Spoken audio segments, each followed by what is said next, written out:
Good afternoon, ladies and gentlemen. Welcome here at the KPN seminar for Alert Online. My name is Chris van Toff. Hi. Some of you I know, some don't. And as you might have noticed, we're going to proceed in English. That's because we have international broadcast to YouTube. Yay! So if you're really concerned with your privacy, stay out of the cam. If you're really afraid to be known, you can sit in the toilet and watch online on your device, right? So everybody's happy, yeah. So for the other people who don't mind to be famous, yeah, you can be here. And also our panel and our keynote speakers who will be talking about security of hardware and software. It's a very broad topic, so we're going to narrow that down to IoT, the Internet of Things. Some might say the Internet of Shit. And with it then, consumer electronics, right? So we cut down the discussion to that. Alert Online seminar. Who's been to the kickoff of Alert Online on the 26th of September? Nobody. That's probably because you were at the farewell party of Jaya Blue. Who was there? Yeah, much more people. It was a kick party, right? Well, actually, Toot Security was over there, not at the kickoff of Alert Online, which was quite funny. Who, by the way, gave her a walrus penis? I mean, who came up with that idea? Well, she was happy with it, and it was a great party. So actually, that was for us, the kickoff of Alert Online. And she also got a speech from Joost Farwerck, your CEO, board member, but also member of the Cybersecurity Council.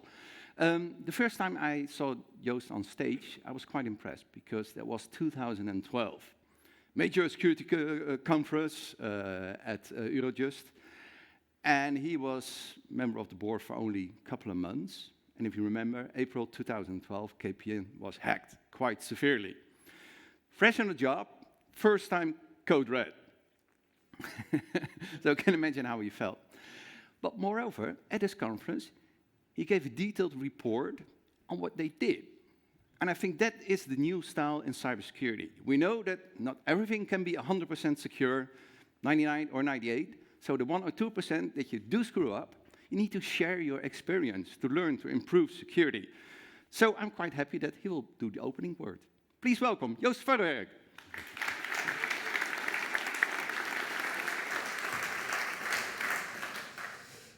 Good afternoon, and thank you very much.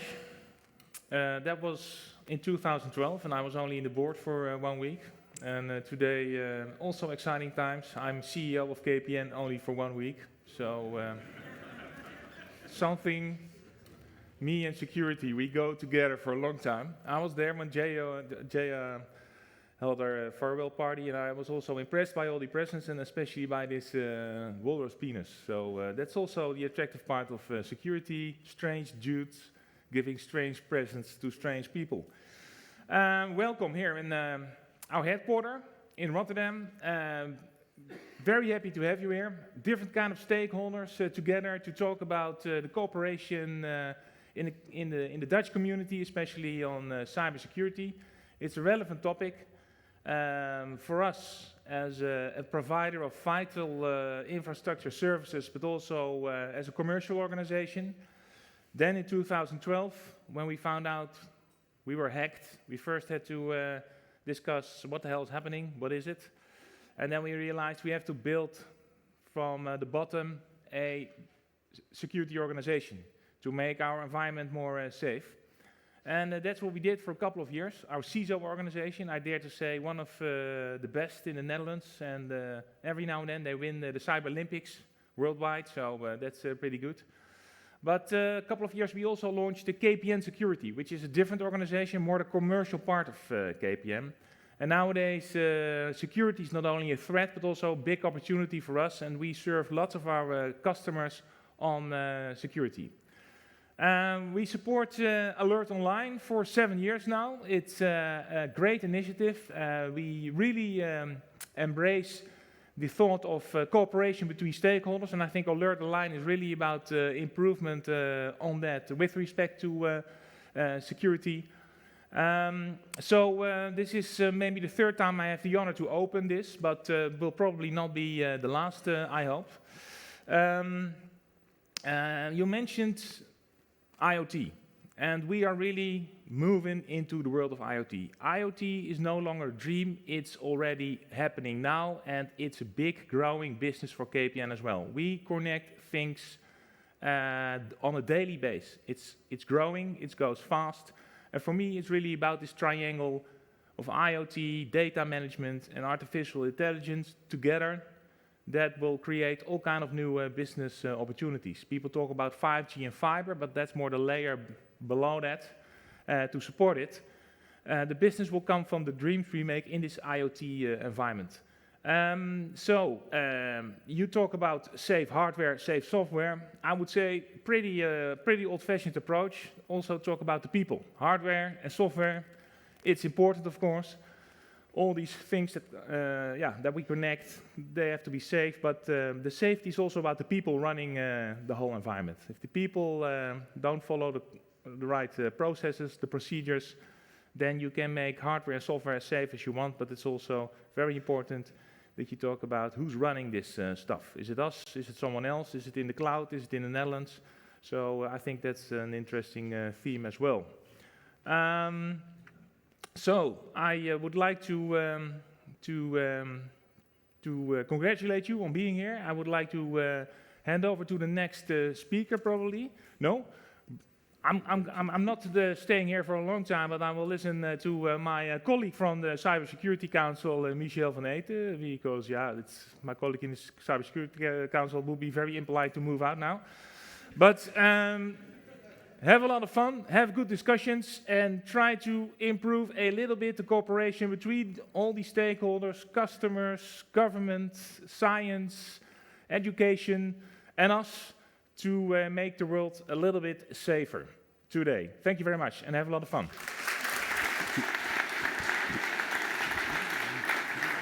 Thank you very much, Joost. Before we go to Michel, let me first run you through the program, because there has been some changes, or you haven't read the program at all, or you just popped in online, so you need to know what's going to happen next.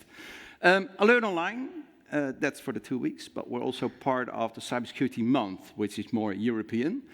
And the true kickoff of the Cybersecurity Month is, of course, the NCC1 conference. Who of you has been to the NCC1 conference? Yeah, a couple of you. It was pretty cool.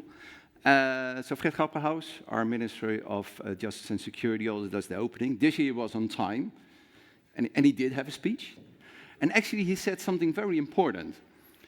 Halfway he said, well, actually we as a Dutch government, we're pretty much fed up with seeing all these insecure devices online. We've been warning people about patches and updates, and they just don't do it. So what should we do as a government? Should we warn harder, give more education, draw campaigns? Perhaps we should shut off IoT devices, or even patch them ourselves. Unfortunately, that's where he stopped. He only posed a question. So today we're going to answer these questions. If we have so many vulnerable devices online, what should we do?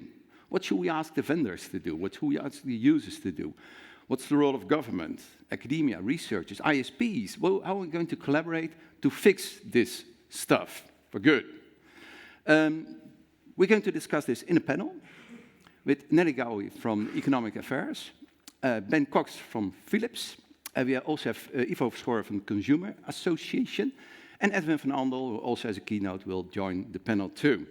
But we'll start off with Michel van Eten, a guy who eats botnets for breakfast, you can say. He's a professor of governance of cybersecurity at the TU Delft. His team analyzes large-scale internet measurements and incident data to identify how the markets for internet services deal with security risks.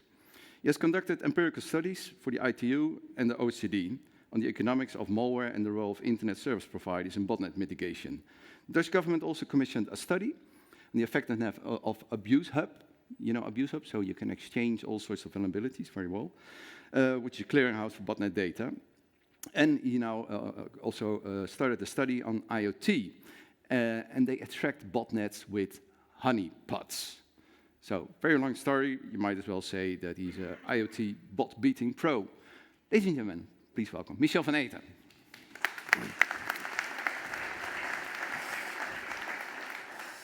Good afternoon.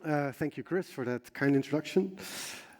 The title of the next 35 minutes I want to share with you, you can see on the screen, how can we get less insecure IoT? And notice I'm not asking for secure IoT, because I don't know what that would mean. Yeah, maybe bricked IoT would be secure IoT, but I don't think there is such a thing as secure IT, IoT, anything along those lines. I think what we have to strive for is less insecure. And that's good enough. In fact, I think we can reap the benefits of many of these technologies in the best possible way if we can manage the insecurity. Getting rid of it, I think, leads you into a lot of dead ends that we shouldn't want to go into. I also, before I get into actually answering this question, want to point out that I'm standing here, but the actual working is being done by other people. You know, this is how management works these days. So actually I will include some work from two TU Delft students who worked here at KPN in the abuse department, Lisette Altena and Suzanne Verstegen. And there are 4 people in the research team in Delft that were also very instrumental in this work. Carlos Gagnan, Orchun Tsetin, Armand Nourouzian, and Elsa Rodriguez. Okay, so how can we get less insecure IoT? I want to start with a short video, and I feel compelled to point out, for reasons that you will understand in a minute, that this video clip is not satire. Okay, so keep that in mind while you watch. And supposedly there's now audio. Okay, I guess we go back. This was tested, of course, but then they changed the cable. Try again? No? Okay.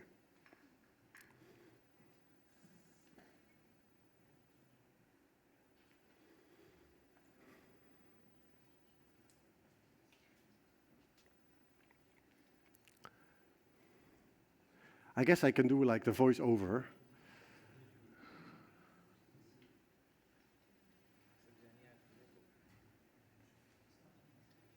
Oh dear, he's coming downstairs.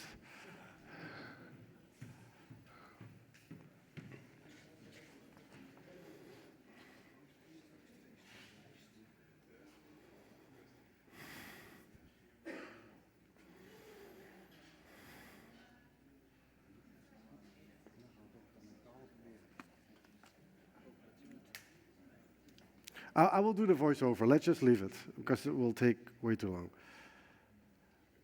Okay, now it's definitely going to sound like satire, but I assure you, there is a very serious gentleman giving you approximately the same text that I'm going to try to do from memory here. Okay, so you want to factory reset your C by GE light bulb. How to do this? And factory resetting means you disconnect it from the Bluetooth pairing, and it also would wipe off, of course, any malware or other problem on the devices. There are 2 factory reset processes depending on what kind of firmware you have. Process 1 is if you bought the bulb with this box. I don't know if you remember, it might be in your attic somewhere. Here's how the process works. You first turn off the light bulb for 5 seconds. Then you turn on the light bulb for 8 seconds.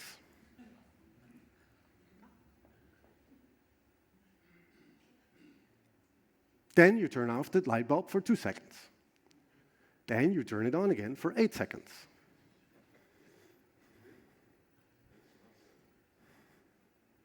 Then you turn it off again for 2 seconds. Then you turn it on again for 8 seconds. Now you understand why I felt compelled to tell you this is not satire, this is real. Then you turn it off again for 2 seconds. Then you turn it on again for 8 seconds. You thought you were done, right? I knew. We were not done. Then you turn it off again for 2 seconds. Then you turn it on again for 8 seconds. Like, what? Really? Yes. Then you turn it off again for 2 seconds. And now the bulb will flash 3 times, indicating that it has understood that you want to do a factory reset. And it will turn on normal again. Of course, if you have the other firmware version, okay, there I'm going to stop it because it becomes even more ludicrous. So I don't know if you realize this, but General Electric is a huge company. This is not some, anonymous Chinese factory outside of Shenzhen where nobody's ever heard of, where they put some, crappy software on a device that then shows up on the shelves of the do-it-yourself stores here in the Netherlands. No, this is an actual serious brand. So keep that in mind, because it could be worse. I mean, most devices don't have an instruction video, right? At least here you get an instruction video. It's a ridiculous process for something that should be relatively easy, but, many don't have it. And this is a company who actually has a revenue of over $121 billion and, almost 300,000 people working for them. And this is IoT security at that company. Now try to imagine what it looks like with all the other companies. Many companies that you've never even heard of, you just bought the device and you plug it into your home network. So I would say this is the best case, or at least it's above average. Most devices have worse odds of giving you secure IoT, or let's say manageably insecure IoT. So what are we actually doing here when we tell consumers that they should learn how to manage their devices properly? I think what we're doing here is basically blaming the victim. If we say we need to educate consumers, we need to explain to them how to do firmware updates, we need to tell them they have to change factory default credentials, they have to see if telnet port is open and close it, all these wonderful things that technically informed people love to say users need to do, it's ridiculous to expect people to do this. And this is not because they're lazy or stupid, but because this is very crappy advice to begin with. Just like this video, I find it really mind-boggling that in the General Electric office, nobody said, after like the third time, 8 seconds, like, why is it set up like this? Rather than making the video, can we maybe change the process, then make a slightly more helpful video? So a lot of this educating consumers is, to me, victim blaming. It's just saying, look, I've made the device, I've explained how this thing can be secured, now you go solve it. So if you take one message away from this afternoon, is that I would like to feel you slightly nauseous from now on if you hear people say we need to educate users. That should give you like a slight feeling of, like when the elevator starts dropping too fast. That feeling is, I think, a very healthy feeling. Because we are basically dumping this problem on consumers. But, you could say, these people don't have to buy this thing, right? If they cannot manage it properly, why are they buying it in the first place? Fair enough, but realize that less and less this is a consumer option. This is not something that consumers happily, like, lemmings run after, oh, I want smart. No, this is something that is also to a large extent forced on consumers. Here is, a well-known electronics shop where you can buy all kinds of stuff. Here is the option for having not smart TV. So your choice suddenly gets reduced from 250 to 17. All the other TVs, whether you care about them or not, have a smart TV component built into them. Do you think this is consumer choice? No. This is business models at work. Yeah, and maybe people like to see Netflix on their machine. I'm not saying people are against it. I'm just saying the idea that this is consumer choice is a myth. This is a direction that these markets are taking, and just to say, well, if consumers cannot handle it, they should opt out, that's bullshit, okay? So what can we do? Well, here I'm going to borrow a slide from Nelly, from the government. Sorry, I forgot to make one more point. You will also hear about security labels. That's just the same problem packaged differently. Okay, so imagine you're in the store, you see a box, and it has 3 stars for security out of 5. Okay, now what? What do you want the consumer to conclude from that information? Not buy it because it might turn into a botnet inside my home?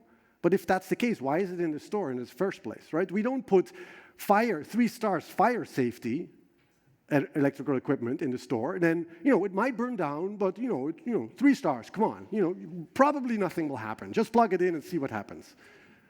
That's not how we deal with these risks. Consumers have a rightful expectation that these devices meet certain basic requirements, okay? So also this product label crap, which unfortunately is going to come whether we like it or not, because, you know, lobby and stuff, it's bullshit. It will not solve this problem. So what can we do? Now we go to the wonderful slide that Nelly shared with me. This is the roadmap that the Dutch government has made. So I've grayed out government procurement policy because that's something the government has to do on their own, and I've grayed out awareness campaigns because I think it's garbage. But you know, it will be there. We will do it. Don't worry. I have no influence over this policy whatsoever. I just want you to feel probably that's not where we should be looking for solutions. So what can we do? Those things I will briefly talk about, very briefly about two things. Cybersecurity research, of course, you know, of course I'm going to tell you security research is important, but actually that's sort of a boring statement.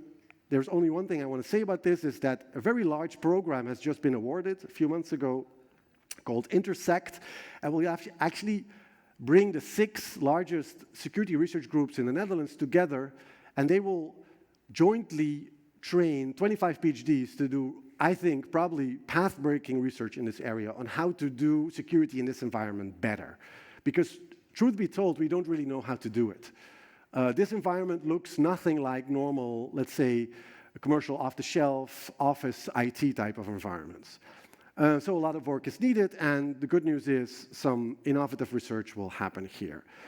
The other area that I only want to briefly touch is something that is clearly very important, is we need to understand what these devices actually do, so we need to test them. And we need, based on what we test and what we found, to have mechanisms to keep certain types of devices out of our market. We should not want devices in our market that, for example, have no patching mechanism. That makes no sense. Why would we put a thing in the market here that then later other entities have to clean up, right? Because it's sure as hell it's not going to be the vendor who made the money and then abandons the device.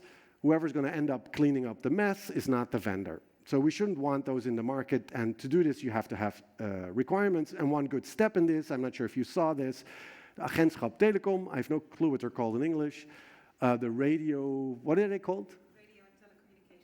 The Radio and Telecommunications Agency, thank you.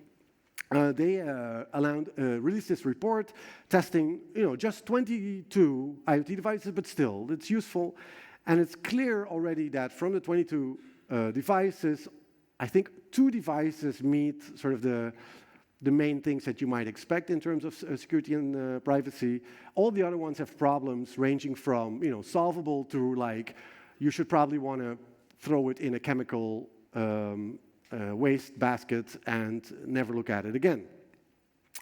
So that's good. Also here, we need to call out vendors. We need to know which of these devices, which of these manufacturers are taking responsibility and which of them aren't. So then I want to talk about the 2 things that we actually do work on, which is monitoring and cleaning up infected IoT devices. And this is actually also work together with the Ministry of Economic Affairs and lots of other stakeholders, and with KPN, as I will mention in a few minutes. So first, the monitoring part. For those of you who were at the One conference last week, you might have seen this slide.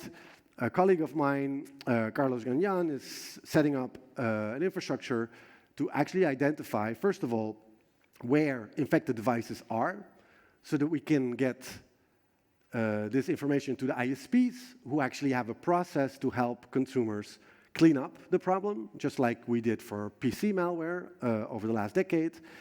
But more than just helping to clean up, we also, of course, need to find out the root cause.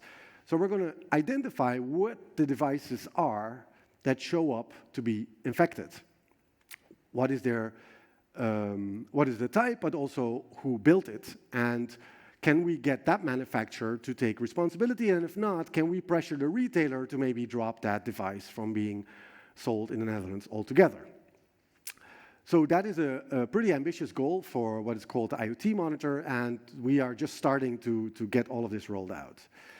Just to show you that this is not an imaginary problem, as Joost was already saying, IoT is here, and so are IoT botnets, as all of you are aware. One easy viewpoint into the botnets is to look at network telescope data, also known as darknet data. Because a lot of these devices, they scan the internet like crazy.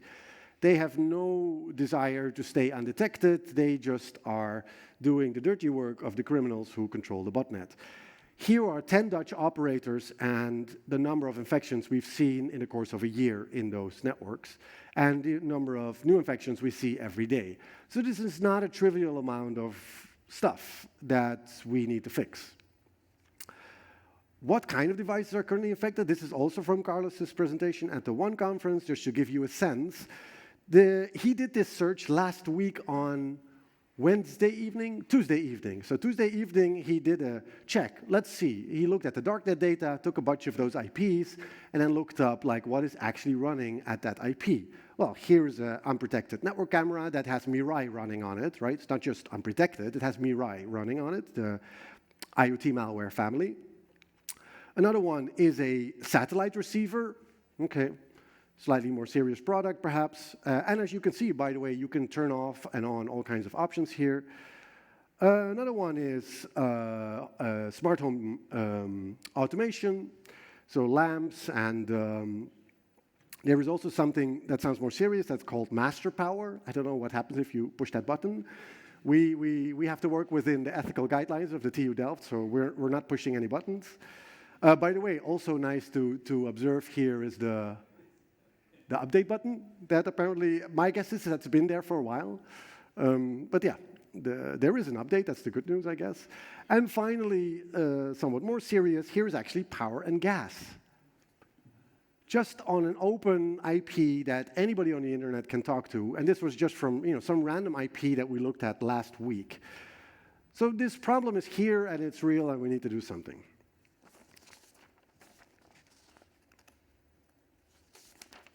Okay, so where are these devices? What kind of networks are they in? Well, there's a very clear answer to this. They are in broadband ISP networks. Not just in the Netherlands, but worldwide. So we have a mapping of broadband networks worldwide, spend a lot of effort in building that. And then we throw all the IPs onto our mapping. And as you can see, over 95% of all the infected devices are in broadband ISP networks. So networks like KPN and all the KPNs in all the countries. That's good news and bad news. It's bad news for KPN because they're going to somehow be involved in cleaning this mess up, just like they were with PC malware. The good news is we can talk to these companies. They are responsible companies, and they are basically a choke point for all of this crap getting onto the wider internet. Only a tiny fraction is in other kinds of networks where it's much harder to get network operators to do something, such as hosting. What are the infection rates in all of these different ISP networks? Well, they depend on size to a certain extent. As you can see from the regression line, the larger providers have more infected IoT devices. But you can also see that there's a 3-order, sometimes even more than 3-order of magnitude difference. So if you look along the y-axis, you can see, if you compare the distance between the low dots and the high dots at the same point on the x-axis, which is the size of the ISP, you can see that there is order of magnitude difference. This is a log scale. So crudely put, some ISPs, like the ones, yes? Oh, hang on, sorry, the wrong one. The ones here, they have 1, 2, 3 or so order of magnitude more infections than the one below the line. And that means they have 1,000 times more infections, even though they have roughly the same number of customers.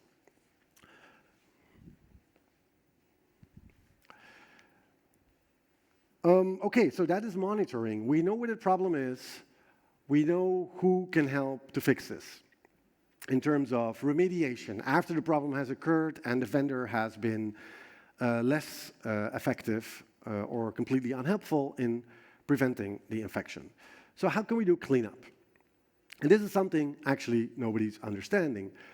Think back of the General Electric video clip and keep in mind that is sort of the best case scenario where we actually have some advice for people how to get rid of an infection of the device, not to how to secure it, just to get rid of the malware. Of course, the device can still be infected then. That's much more important to solve, but there we have no clear remediation path often. In fact, we detect a compromised IoT device, but we often don't even know what it is. So imagine this, you have to go into contact a consumer, tell them there is some device in your house, we have no clue what it is, and it's infected with something that you've never heard of, which is called Mirai, and here are some things that you can try to get rid of it. And then we're giving them really generic advice, like do a factory reset, change factory default credentials, turn off Telnet, reset your router, you know, kind of stuff that your grandmother really looks forward to receiving in the email and carrying out. So can consumers, so let's say KPN contacts their consumers, but how do we know if consumers can even act on this really, you know, difficult security advice we're giving them? So we did 2 randomized control trials to actually measure this. Randomized control trials are basically the gold standard in scientific research. This is the way you test really whether a certain intervention has causally affected the change that you're seeing. So it's very great, and it's rare that businesses are willing to do this, so we're very happy that KPN has also this commitment to learning how to do this better, and they're willing with us to do these randomized control trials. The first trial is just to see if it helps at all to inform users of this problem, and then to say, you know, go fix it. Can they do something? Interestingly enough, when we first proposed this, not only to KPN, but to all the ISPs in the Abuse Hub initiative, you have to imagine we're sitting around the table with techies, right? The abuse department people from the ISPs. And when I put this question on the table, they all start grinning like, ha, ha, ha, really? That's what we're going to do? Because to them, it's like obvious that, of course, consumers cannot do this. They cannot, I mean, for Windows, we have sort of solved this. They're like standardized cleaning tools. You know, factory reset is now built into Windows. We sort of solved it on the PC side, so we can give people relatively understandable cleanup advice. But now you expect them to do this on IoT. So the techies around the table were like, this is useless. And we're like, yeah, but we're scientists. Let's just measure how useless it is. So that's experiment 1. Experiment 2, I will get to in a minute, to figure out what people actually did.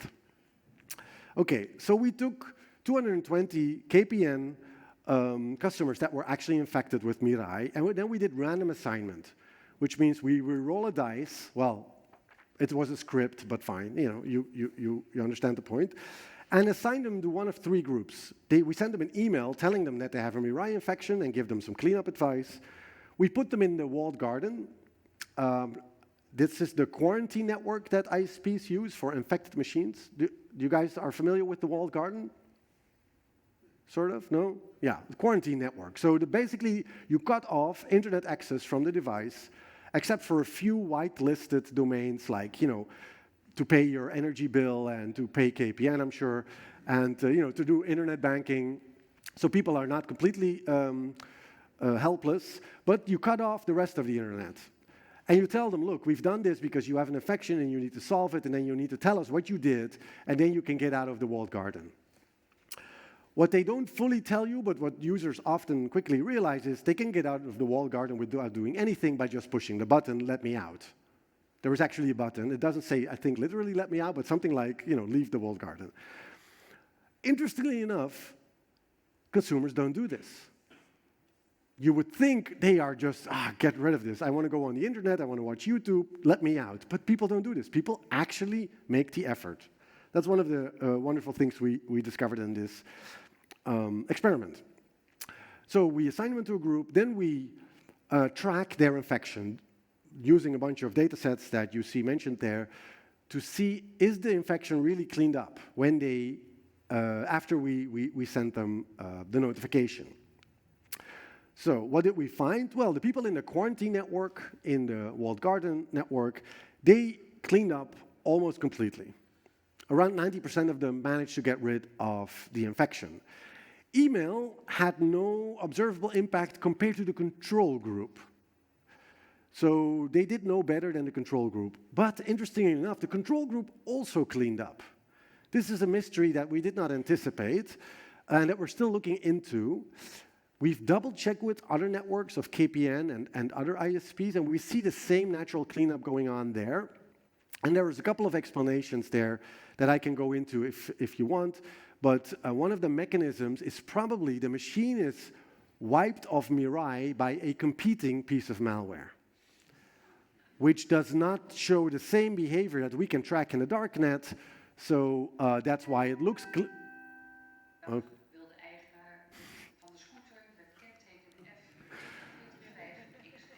Okay, Chris, go park your scooter somewhere else. So yeah, then it would mean, yeah, they got rid of Mirai, but they got some other crap in return. But also, there are some mechanisms that actually mean probably some of the cleanup is real. But yeah, we're still working on that. Also important, especially from the perspective of KPN, is what is the user experience of this process? So we analyze the communication logs between users and the abuse department and the help desk.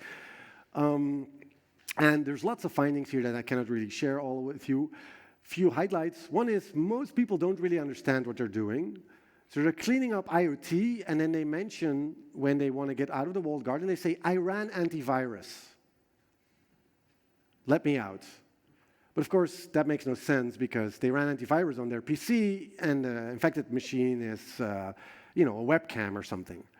So that has no relationship whatsoever. So it shows you people don't have a correct mental model of the IoT infection. In fact, from some of your faces, I now start to wonder that maybe here some people don't have the right mental model, but it's complicated, that's true. What also was good for KPN to see is that if you put people in a quarantine, it doesn't increase the need that they have to get help. Because, that's expensive. If they start calling the call center, that is a non-trivial impact. Turns out only a small percentage of people calls. Most of them are able to figure out how to get rid of the infection one way or the other, even though they might not fully understand what they did. So that brings me to experiment 2. Here we had 127 KPN and this time also Telford consumers. Again, we did random assignment. Now we wanted to find out what did people actually do. So we followed up the experiment with 99 interviews, so almost all people, which by the way is great that they actually wanted to collaborate. So next time you complain about users, keep that in mind. People actually want to help solve this. They also want to get help how to solve this. They want to do the right thing. So we did follow-up interviews with the 99 consumers to figure out what did they actually do. We were hoping also to get some insight into how it was possible that a lot of the infections disappeared by themselves. So did people, for example, did they have devices that they unplug? So let's say you have a network-attached storage device. Maybe you don't use it all the time. Maybe you plug it in, it gets infected, but then you unplug it again, and the infection's gone. So we were also trying to get some sense of the user behavior around these devices. What did we... So we also wanted to find out, that was actually the main goal, which of the recommendations did they follow? These are the 5 things that the KPN notification that we sort of jointly developed gave them. And for everybody here who knows IT security, IoT security especially, this will look, like standard normal. You first have to figure out what the actual device is, or maybe identify all of them, because why wait for infections on the other devices? Change the password of all of these. Not a trivial step, People bought, at the Gamma, they bought like a IP camera that they put outside their bicycle shed. How do you change the password on that thing? The only thing people know is I put in the screws and I, put the thing on Wi-Fi. How do you change the password? But we told them, yeah, try. Go figure it out. Restart them, because in most cases that will get rid of the malware. Now, if you just restart them, by the way, you will almost always get rid of the malware because the malware is non-persistent. It cannot write itself to the memory of the device, not to the persistent memory. But we've tested this in the lab. If you don't take the other measures, within about 5 minutes, it's going to be infected again. Seriously, I'm not exaggerating. In fact, for some devices, it was within 1 minute.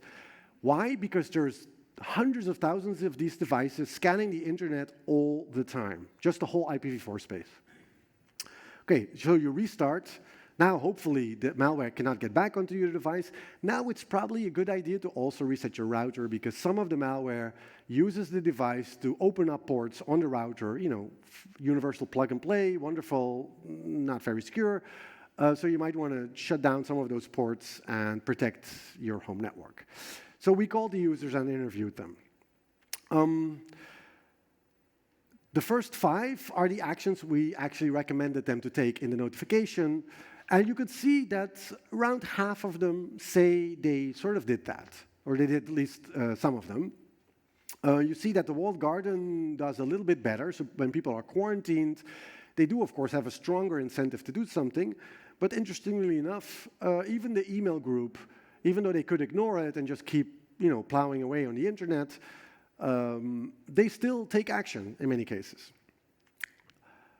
So around 25% of the people in the quarantine network and 22% in the email group, they said they took all the 5 actions. So that's not too bad, I would say. So then people also said they did other actions that the notification did not ask for. So for example, they disabled port forwarding on their router and a bunch of other things, running updates, reinstalling certain software. Here, the walled garden group did a little bit more. They took some extra effort. And their cleanup rate, that is the last column, so did it actually remove the infection? Their cleanup rate is a little bit higher too. By the way, as you can see here, the group who was not notified, the control group, had 22% cleanup rate. And some of this is not just competing malware, but actually automatic updates, or at least a reasonably easy update path for, what was it? Domotics software. So there was huge vulnerability in domotics software that people are running on Raspberry Pis. So there's lots of, in the honeypot, we see lots of Raspberry Pis with domotics software, open source, great, you know, but if you don't patch it, it's currently being attacked. But people went through the update path without knowing there was a problem. They just went through the update. They reported in the interview, and that also took care of some stuff. That's good. So, to conclude, on the cleanup part of the whole roadmap to get towards less insecure IoT, well, the good news is ISP notifications work. Yes, we cannot really give people very helpful advice. There are no good tools. They have to fend for themselves, but it sort of works, especially in the walled gardens, because there people tend to really want to solve it before they release themselves from the walled garden environment. They do something, even though they don't fully understand what they're doing. You know, a lot of things that people told us didn't really make any sense. But even some of the random actions, they work. So one person, for example, said, I threw away 3 devices in the garbage. That'll work. It's not necessarily a good upgrade. You know, it's not a path that you want to give for the whole of the Netherlands because probably climate change and stuff. But even though people don't understand, they can somehow work through it and be effective.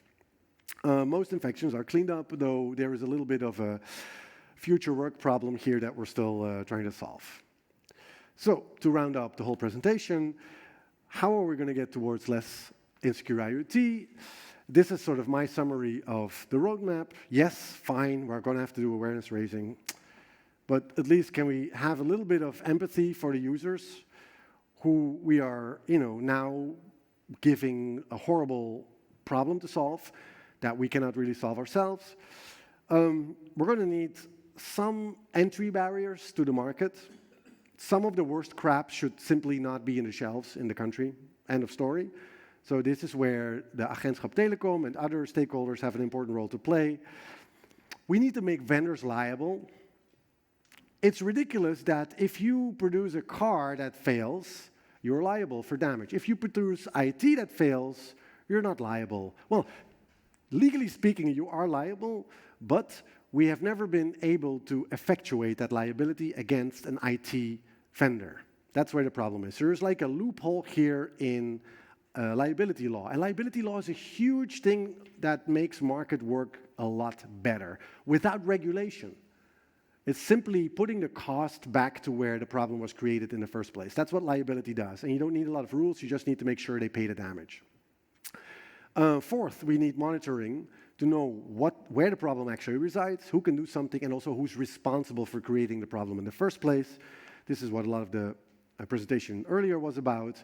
We need some form of intermediate liability. So companies like ISPs, and we're very happy to report that KPN and the Use Hub, the other ISPs, are willing to clean up IoT malware. This is not a given. They have no, legal requirement to do so, although some might argue it's a zorgplicht thing, but I'll leave that for the lawyers to hash out.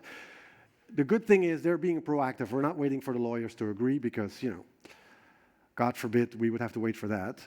And last, something I didn't touch about, but it's actually important. Some of this can also be prevented by just better enforcement of user rights. The fact that some of these devices do things without consent of users is ridiculous. And if we have a more strict regulation and enforcement there, I'm pretty sure that would also make all of these devices much better behaved in terms of security in general. And that's it. Thank you very much.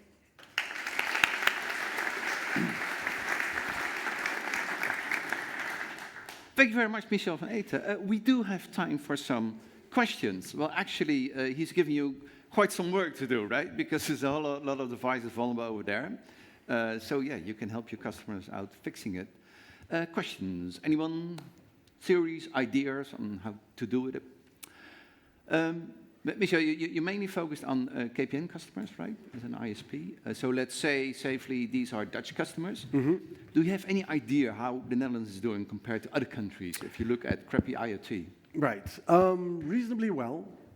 Of course, it depends on who you want to use as your peer group. Mm-hmm. So compared to Vietnam, we're doing awesome. Okay? Compared to the EU, we're sort of okay. We're average. Yeah. Okay. But we do have more IoT than the rest of the world, right? Probably. That's an interesting thing that we are trying to include in our models. That, yeah, if you have more devices, you're also going to get more infections potentially. But there's no good data on how many devices are deployed for obvious reasons. But it just seems to suggest that a lot of these devices that we currently have installed are at least behind firewalls or some basic mechanisms that protect them from the current wave of attacks. Mm-hmm. And let's say in Vietnam and Egypt, that's not the case. I don't know exactly why, but that's part of the situation that there all the devices get hacked almost. But I think this is just the current generation problem. Okay. Because the attackers are moving to specific vulnerabilities in specific devices now. The whole thing of scanning Telnet and the whole IPv4 space, that's still there, but it's being becoming a little bit more advanced. We'll get rid of that. Another question which posed to my mind, if somebody else doesn't have a question, then I'll just continue. No? How do you deal with privacy laws? Because you're scanning IP addresses and very personal devices, for the good cause, of course. But are you getting into trouble with God, data really? You're going to ask me this question? Yeah. I think I don't have, I should probably have some legal boilerplate text now to give you. So, first of all, we're not scanning. We are receiving data that has been collected by others, such as Shadow Server Foundation. They were also in open source intelligence. It's already there. Also, the darknet data is shared with us from other entities. But we still when we do see an infected device, we plan to do a scan back to find out what the device is, so we can help the consumer. Now, I'm not a lawyer, but as far as I understand privacy, the GDPR, this is actually perfectly okay. You just have to document it properly.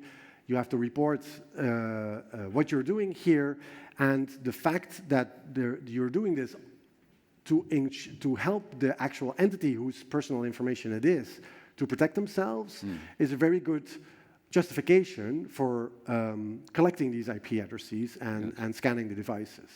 That's my understanding. But the reason this question is painful is we haven't gone through the process. Yes. I thought, okay, how hard can this be? So I actually asked an attorney, can you help us draft this? And then I got like 50 questions back. And it's still in my inbox, to be quite honest. Yeah. Okay, so can I say you make pictures of open doors, but you do not enter their homes? Oh, Because you definitely. don't know where they live? We never log into devices. Yes. We have some Japanese colleagues that we work with. They do a Yeah. project for the Japanese government that actually does log into the devices. They do, right? At first, I thought this reporting sounds too sensationalist. This cannot be correct, but in fact, they do. I talked to the researcher who actually does it. And for them, they have like the government seal of approval, so apparently it's okay. Yeah. We would never do that. Also, we don't need to do it. We know the device is infected, right? We know it's vulnerable. We don't need to log into the device to see if the attacker can log in because the malware is already on it. Yes. Yeah. Very well. Final question for Michel? Oh, yes, one question over there. If you Not can about get them. privacy, please. No, Okay. no.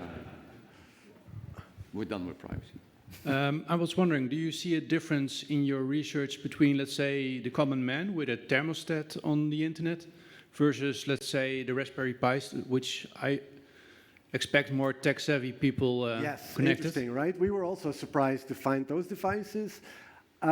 We also had, as part of the research, something that I didn't include in the slides, which is we asked people to rate themselves in terms of technical competency. Okay? There was no correlation with actual infections. That's the short story. So the people, and this has actually been found in other user studies as well in security, that people who think that they are tech savvy, they also take more risk. And they're human, so they overestimate their own competency. So because they take more, but grandma is more, like, I don't understand all of this, they're much more risk avoidant. So yes, you might understand the problem a little bit better, but you're also doing more things that are likely to result in an infection. So yeah, the Raspberry Pi is pretty sure people that you can have wonderful conversations with about, how to compile your own source code and put it on your Raspberry Pi, and it doesn't really mean they are better at security per se. Yeah, they're more confident, not the same thing. Okay, thank you for the question. One final question or remark from somebody else. Then we'll go to the next speaker, but first, a big hand, Michel van Eten.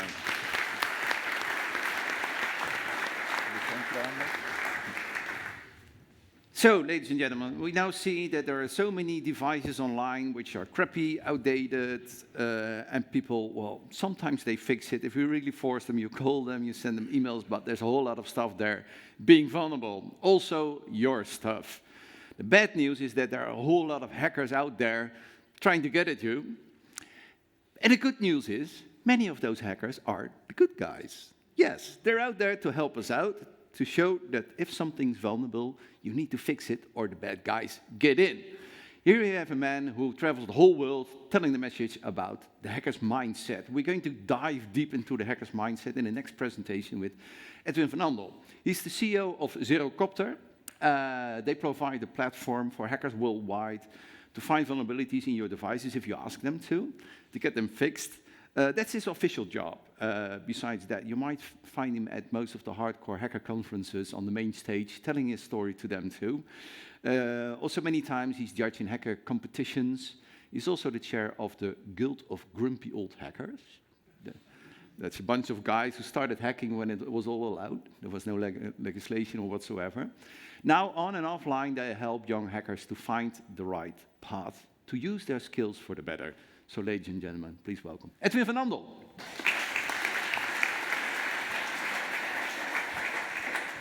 Hello, and I hope sound works, of course, but we should test it. As always, a couple of warnings. This is one.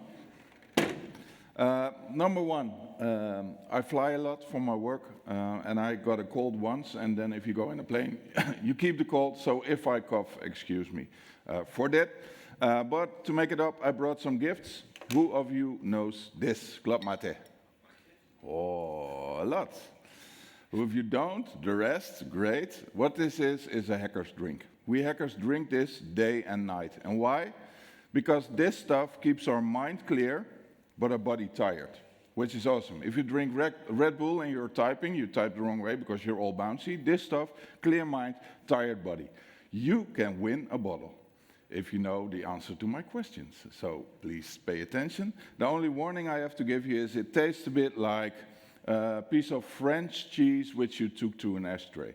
So Try it. If you like it, great. If you don't, you don't. Okay. Who am I? Edwin van Andel, 1970s, so old hacker. I used to press a lot of buttons. Are there any hackers in the room, by the way?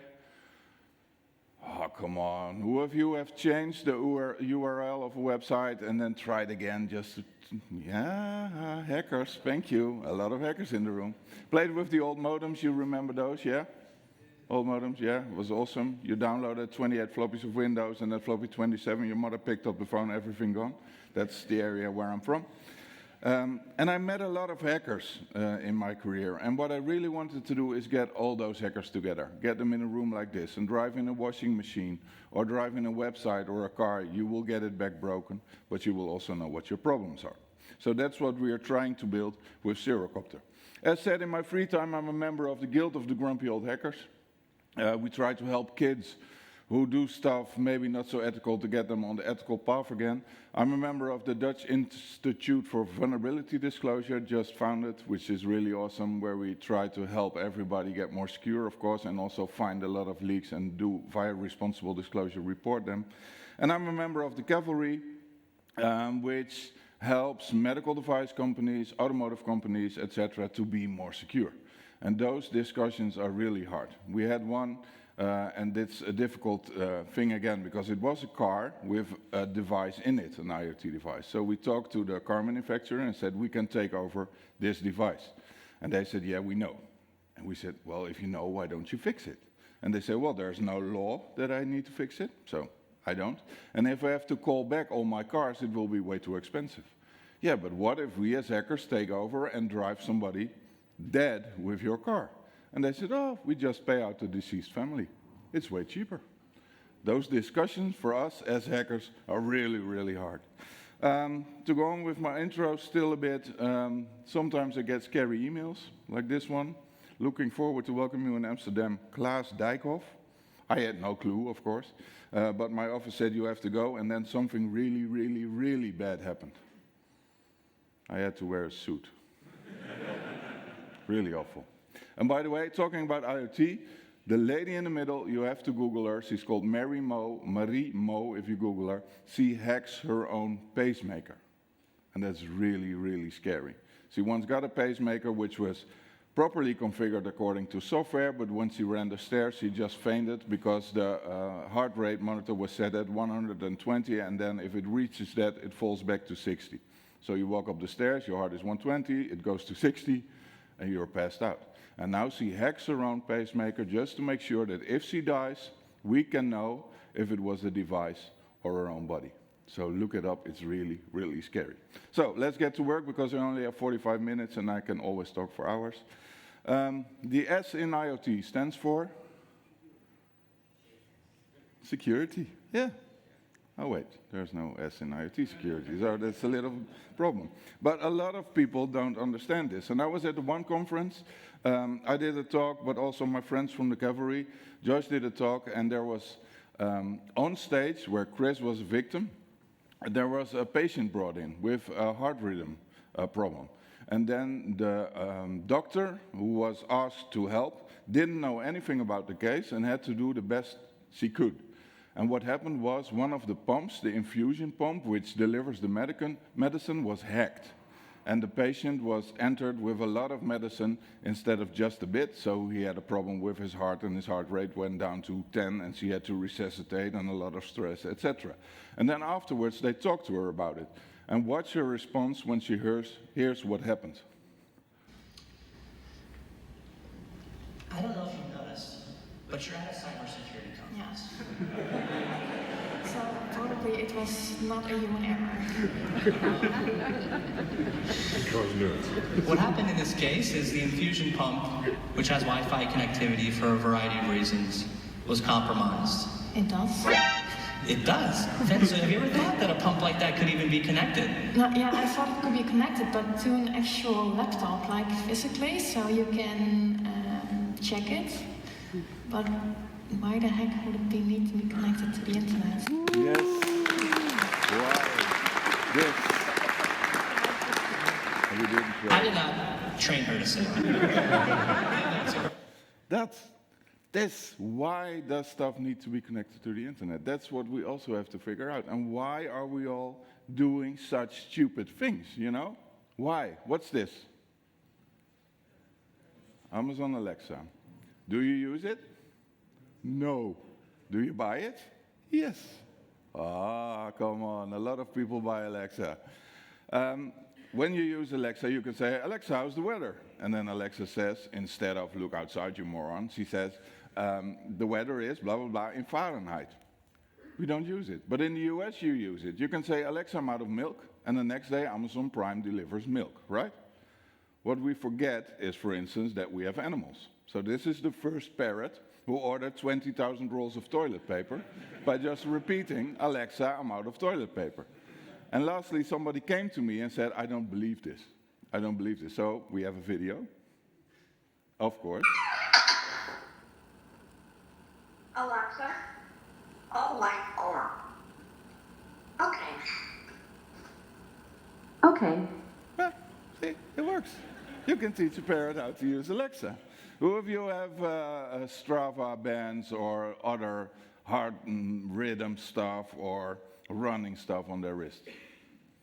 How many of you have it connected to the cloud? Nobody dares to raise a finger. One. This happened in the US. A military secret base was mapped out because of all the devices we wear around our wrists. You can just track them via Strava, and you could even see how they walked into the bunkers and stuff like that. It's stuff we do, it's stuff we don't think about. And we talked already about the video stuff. These are awesome little cameras, by the way, if you can buy them. And we have modules to connect them to the net, so you have a screw in your wall, which is a camera. But a lot of cameras are hacked, and they are installed with the Mirai botnet. And we also talked about the other one, which is called Brickabot. And that's really cool, or not, because it's hackers who use basically the same setup and brick every camera they can find. Why? Because then there's no problem anymore. The stuff is gone. The only problem is that they can scale and can't see which camera is which. So we had a lot of discussion with the writer of this stuff to make sure that he saw that he sometimes disabled hospital cameras or maybe security cameras, which were very, very tricky. So that's also a discussion we have to game in.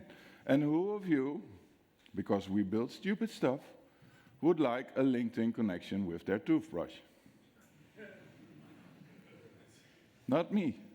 But we are building stuff like this. Why? And you all have beautiful mobiles, but do you know that there's a professor who wrote 5 lines of code that uses the Earth monitoring stuff, the gravity sensors in your phone, to get your password?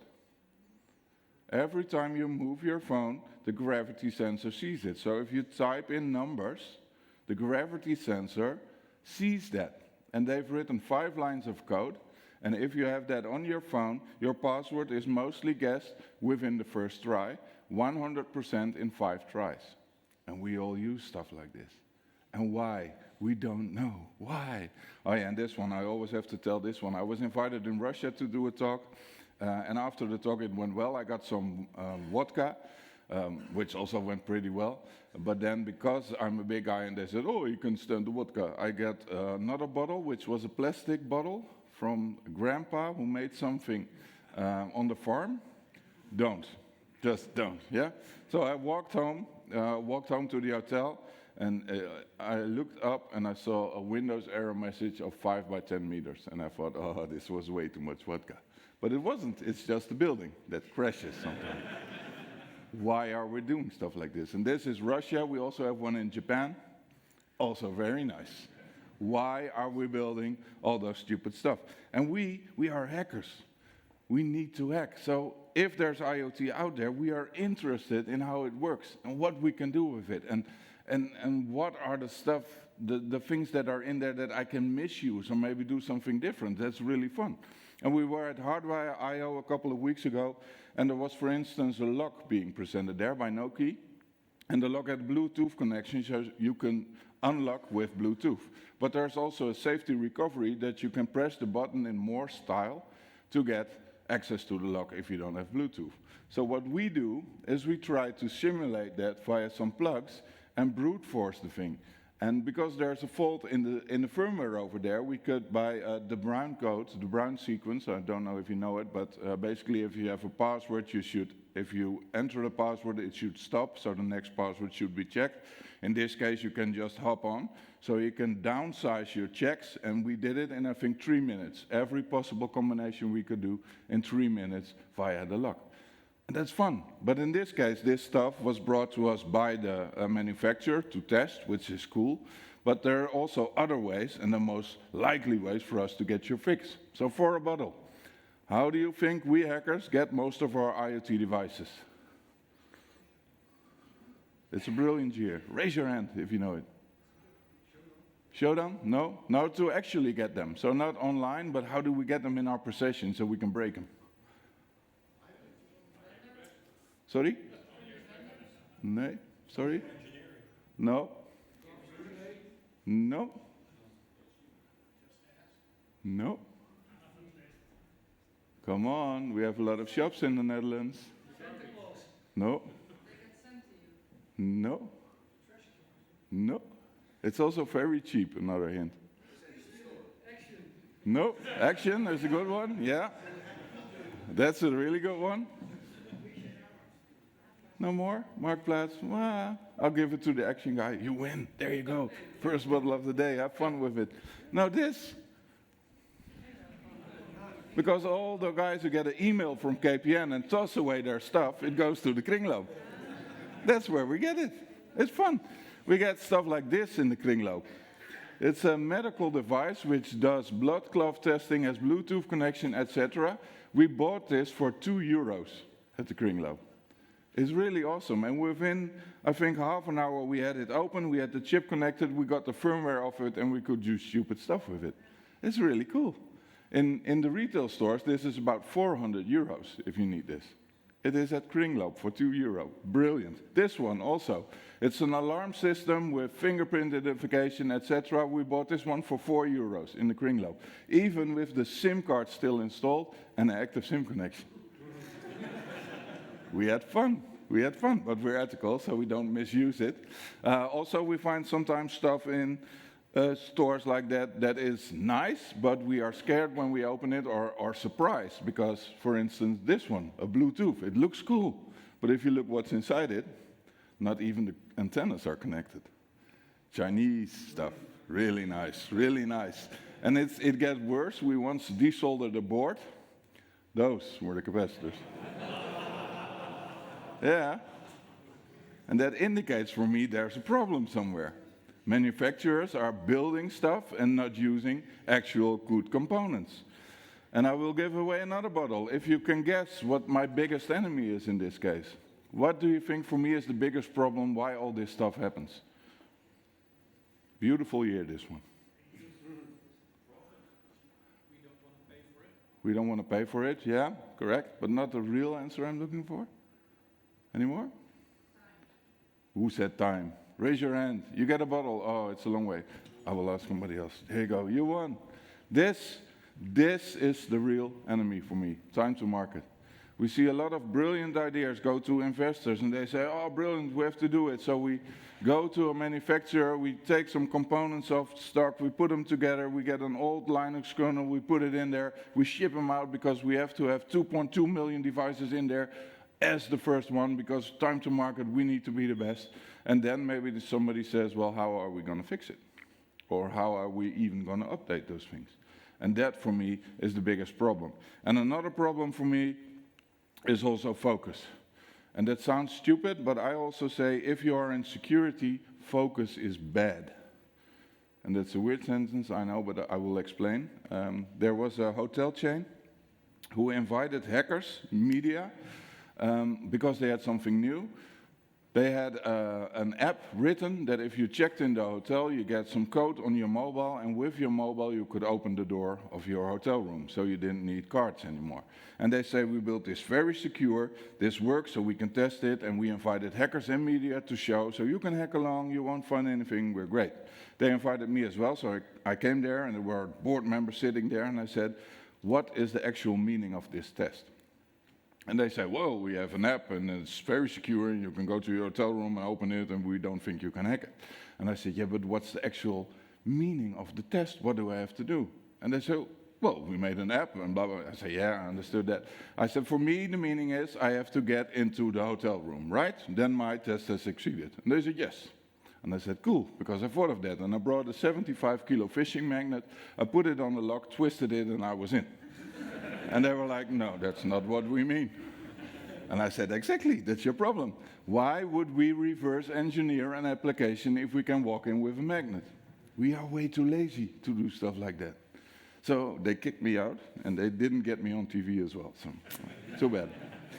And I'm from Holland, and I do a lot of travel, and I always start like this, you know, I'm from Holland, and blah, blah, blah, and then I talk to the people, and I think everybody sees us like this, you know, Holland, we're very good at water management. Do you know how they see us in other countries? Not like this. It's more like this. That's how they see us. And actually, they have a point, because we are a gedoogland. We allow a lot of stuff. We don't allow it, but we allow it. That's basically what we do, right? So this, weed, not allowed, but allowed. And I did this one in France a couple of years ago, and then I was done. It was in a movie theater. Then some French guys came to me, and I thought they would ask me a question about my presentation, but they just wanted to have this slide back on.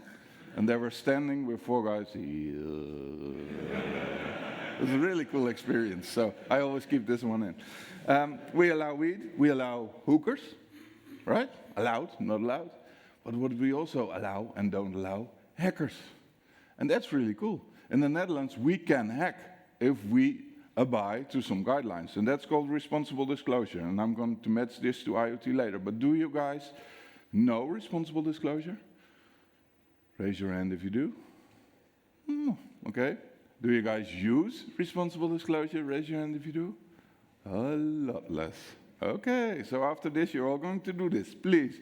It's basically the way to get hackers, the hacker community, to help you. Whatever product you have, they can help you, and they will help you, because we want to help. We want to have all those things more safe, because our data is also in there, also in your products. There are ISO standards for it. In 2013, we worked with the National Cybersecurity Center to do this, to build this, which was really awesome. We came at the policy for responsible disclosure. We changed it a bit in 2018. It's now coordinated vulnerability disclosure. And why? Because in responsible, all the pressure was on us. The hacker had to be responsible in delivering his message. But also the company needs to fix it. So we hope with this name change, that will be more enlightened from there. And the cool thing is, in this official guideline document from government, from attorneys, from National Cybersecurity Center, there are pictures of actual hackers, like me.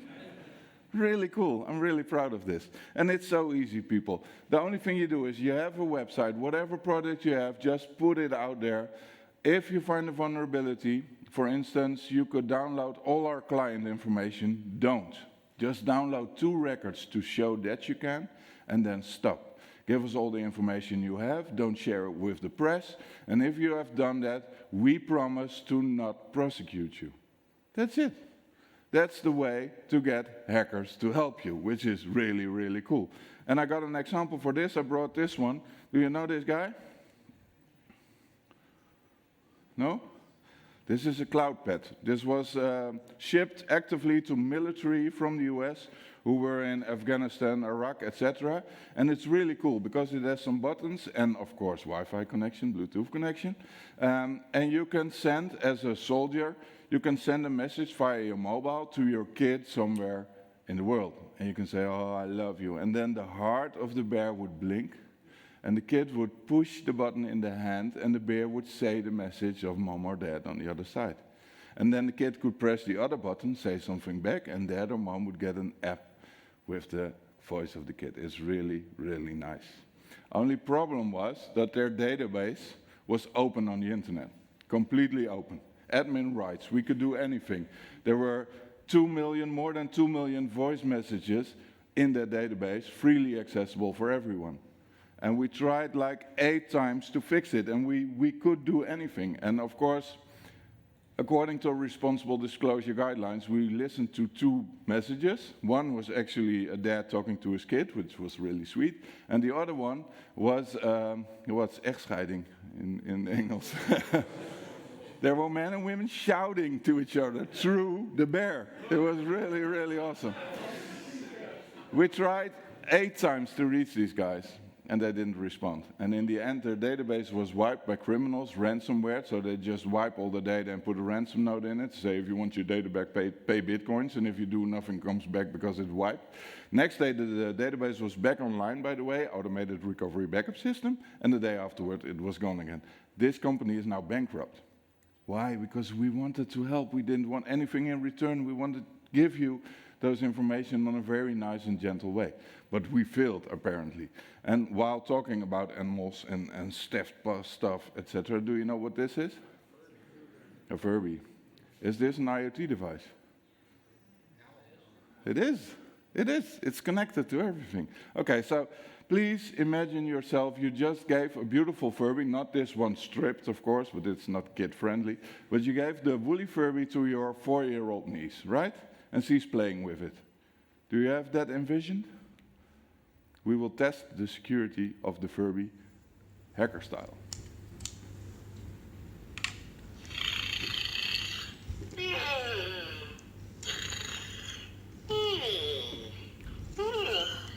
Oh, there you are.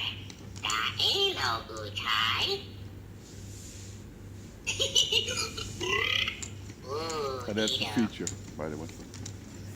Not a bug. You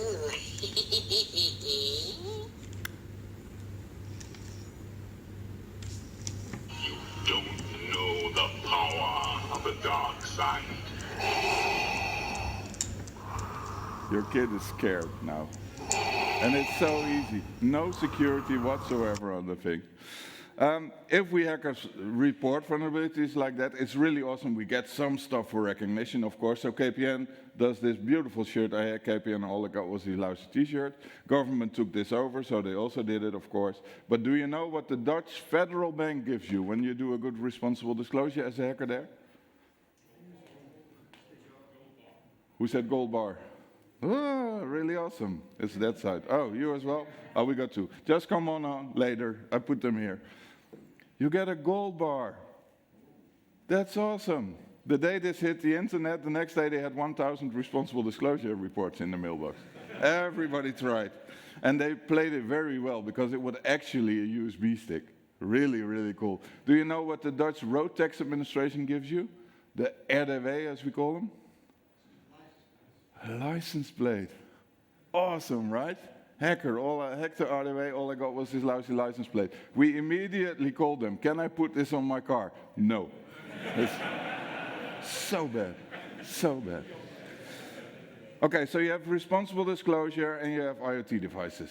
Can we work with that? And that's the difficult part, because lastly I talked to somebody of NXP and they design all the chips. And they say, I cannot work with you guys. And I said, why? Responsible disclosure is free, we can help you. He said, yes, I know.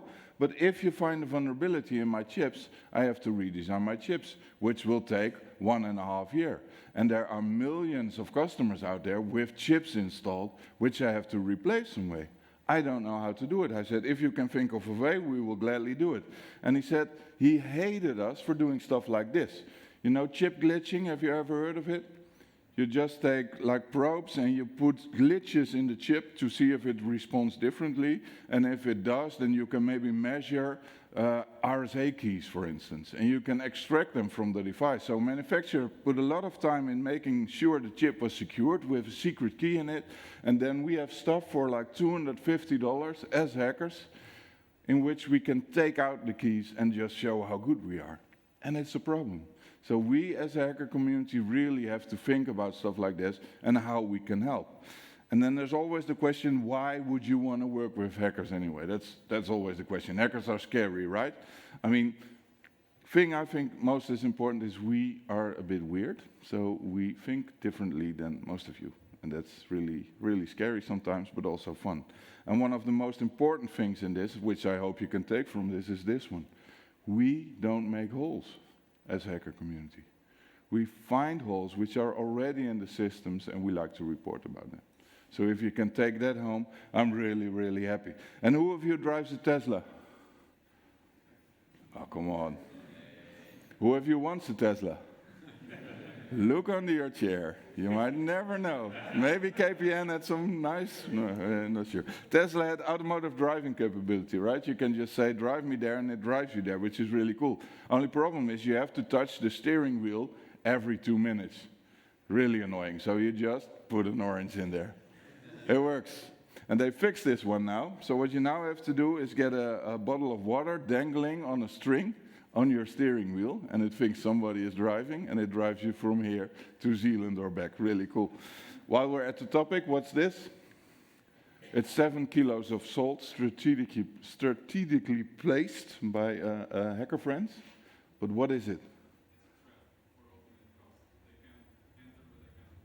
Really awesome. Very cool. This is a trap for a self-driving car. It can get in because of the stone lines, but cannot get out. Solid line. Yes. And you're all laughing now, but wait till your kids can draw with white stuff on the street and everybody has a car like that. We will be in trouble. And we think about a lot of stuff. What's this? Yes, very good. We hackers, when we're bored and we don't have access to computers, we lockpick. It's like a hobby sport, so we have all those picks and we try to open locks, and who does it the fastest wins prizes, etc. But it's difficult to learn. So you have practice locks like this one, where you can see the springs and see all the butts, and you can just peel with it and you learn how to open locks. Really cool. Where wouldn't you put a lock like this? RAF military base, maybe? But we do. IoT, people buy everything, we are stupid, and we do it everywhere. And for instance, this one, I really liked it. I was at a wedding, and a friend of mine said, while we were drinking, I can open a bank at night with whiskey. We said, yeah, sure. If I succeed, I get free drinks. And we were on a wedding, so I was, yes, of course, show it. And he does. So we're locked, but there is a rec sensor up there.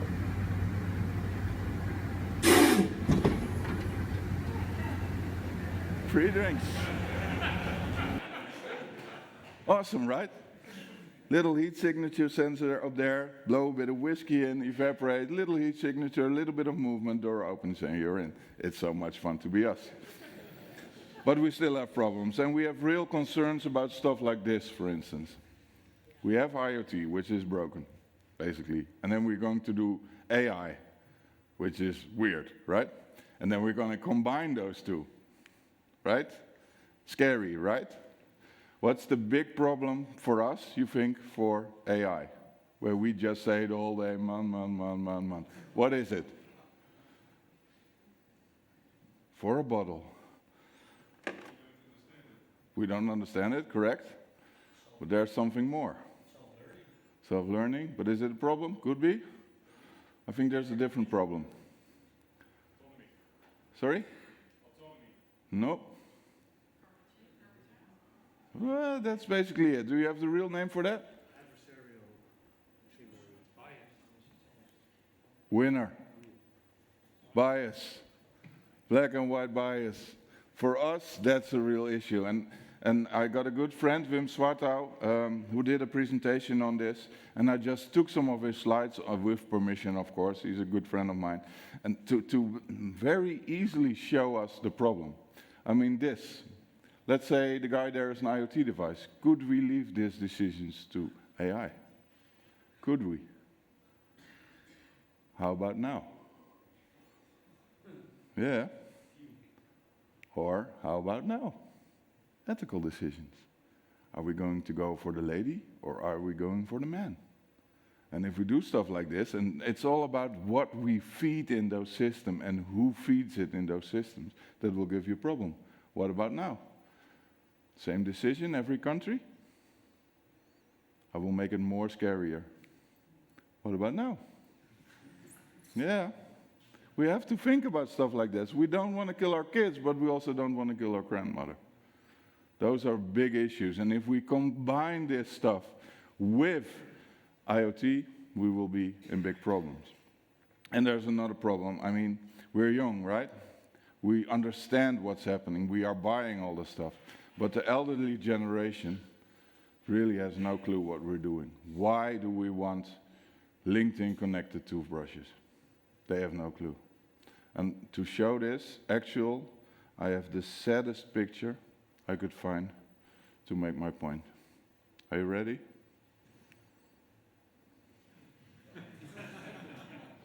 It's so sad. Every day she tried to feed the drones. Every day. And I talked to this lady, and I said, are you aware about what happened? And then she said, yeah, I know that if you have a USB stick on the floor and you put it in your computer, that's not good. Excellent. So she knows stuff like that. But what she doesn't know is that all the stuff nowadays is in the cable. That we hackers put stuff in the cable so we can take over your computer, and everybody is lending your colleagues cables, right? We used it. And then they say, it's hacker stuff. We don't have the risk. Well, you can just buy it on Wish nowadays. Even with a SIM card in there, so you can monitor from a distance what's happening on somebody's computer when they plug these cables in. It is really, really scary. And then, as a member of the cavalry, I was preparing for this speech, and I looked at cavalry channels, and I found a report from these guys. Cyber ETL, do you know them?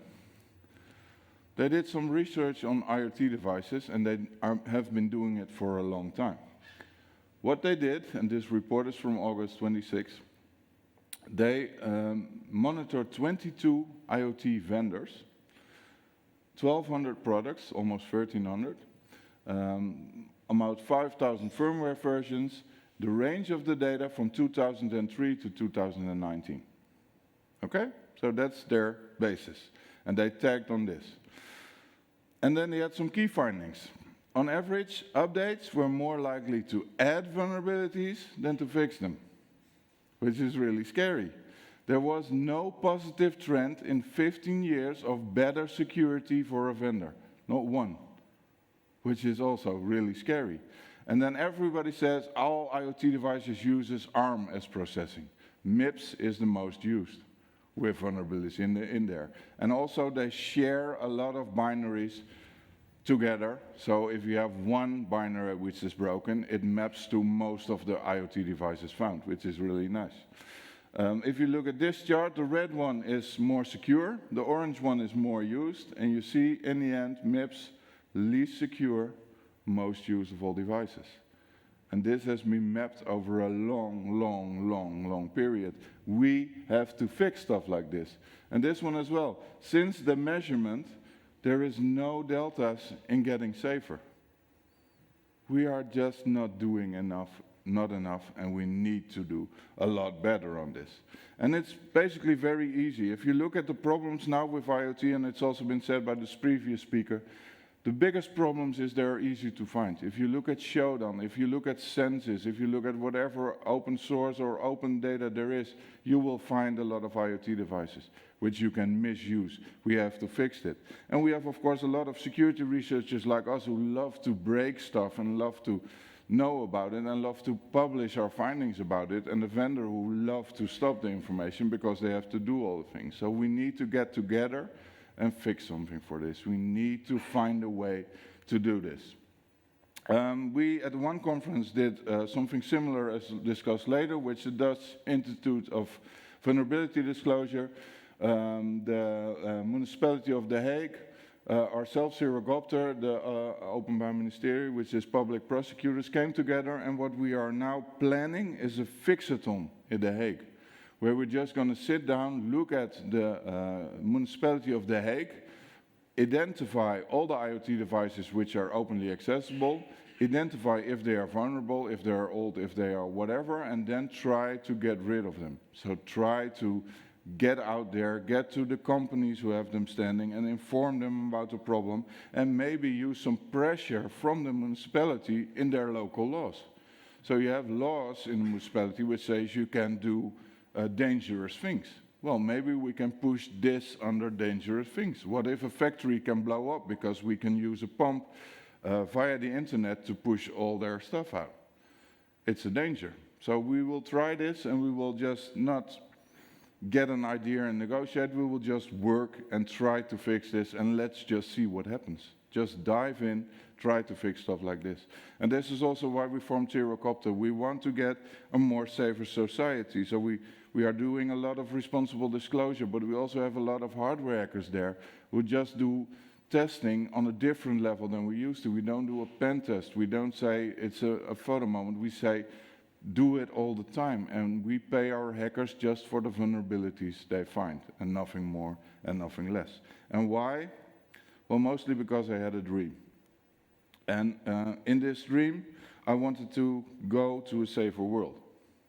And if I look now at all the hackers I know, all the hackers around me, about 10% of my friends and hackers are willing to help for free. So responsible disclosure. We just want to help, we just want to make the world safer.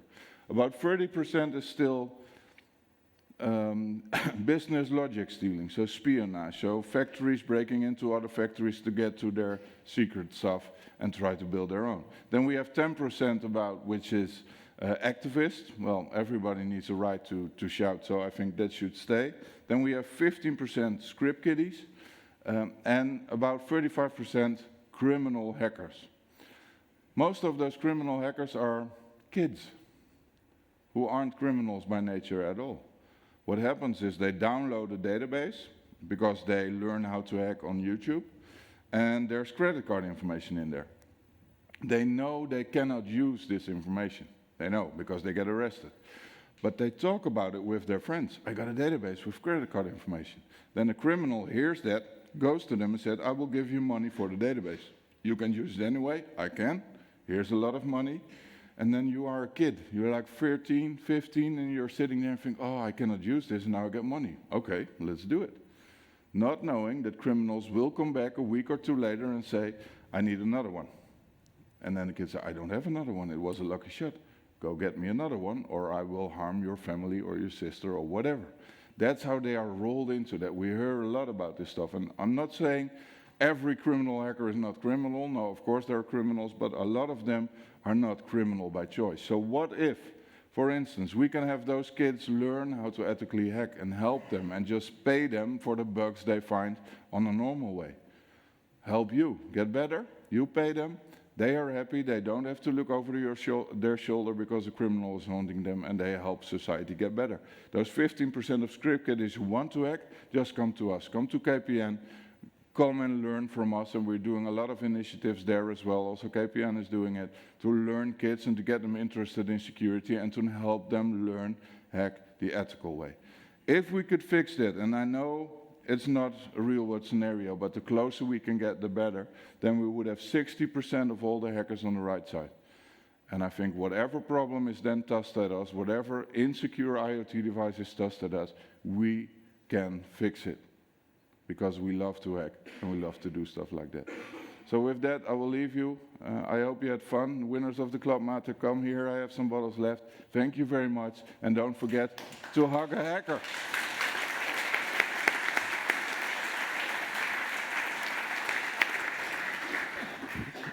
Well, can I imagine some people have some remarks or questions about this? Yes, over there. Please get the mic over to. Oh, you just want to hug him. You can also come over here. Yes. Are you a hacker? Because then I'm going to hug you. I'm not going to tell you. All right. Oh, that's easy. Yeah, but it says hug a hacker. So, now my question is, it's on AI and vehicles, and I get this problem. I hear this a lot about what kind of a choice you're going to make, the woman, the man, or whatever. But it's been a long time since I went for my exam. And I can't remember this being a part of my exam.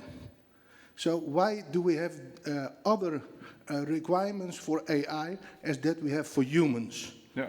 That would be my first question. It's the same basically everywhere. If you look at the doctor in the beginning, she uses daily pumps which are connected to the internet. She has never heard about this. She is trained to be a doctor, she is trained on malfunctions, she is trained on whatever. Never any mention about a connected device which could do other stuff than she think about. And I think it's the same for that. We are using a lot of electric cars, self-driving cars, and we don't have any stuff for that in the exams. And that's a problem. We need to get those things closer. But if you go back before even IoT, before whatever, when we were at school, we had the same problems. What you learn at school is basically information which is 2 years old or 3 years old. And I think the same problem is here. So I'm not sure how I can fix it. Maybe you have an idea? Well, most hackers don't go to school. So. That's true. We don't go to school anyway. I failed miserably at school. The second, if I'm allowed. Yep. We talk about security, but I have not heard or seen a definition of security. When is something secure? That's a good question. I think we can take that one in the panel as well, maybe? No, please answer, yeah. Well, what is security? I think security means that, first of all, a device does what it's meant to do. So you cannot use it in different functions than as stated for the device. It will not leak any data. It will not do any weird stuff. It will not screw up your data. I think those are basic issues for security. And you need to have all the information on there which is reliable, which is always there.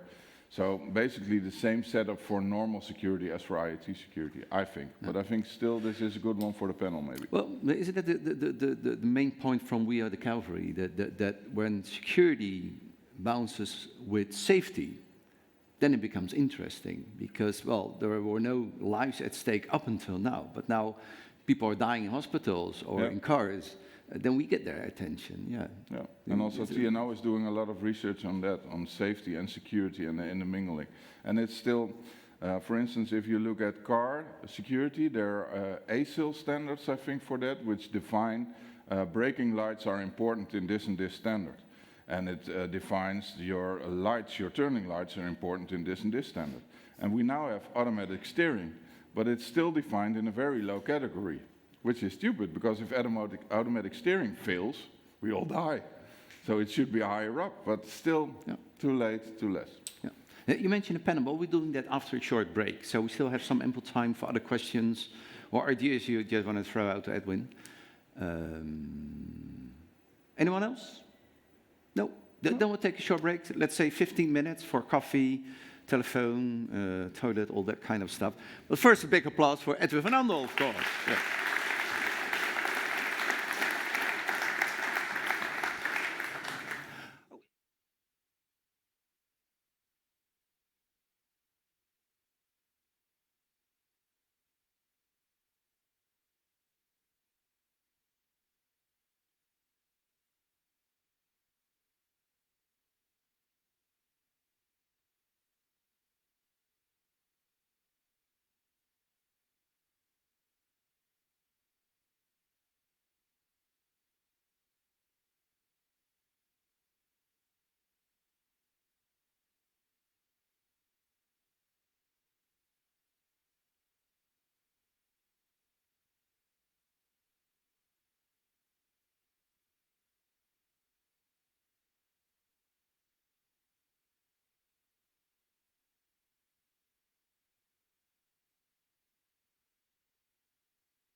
Yes.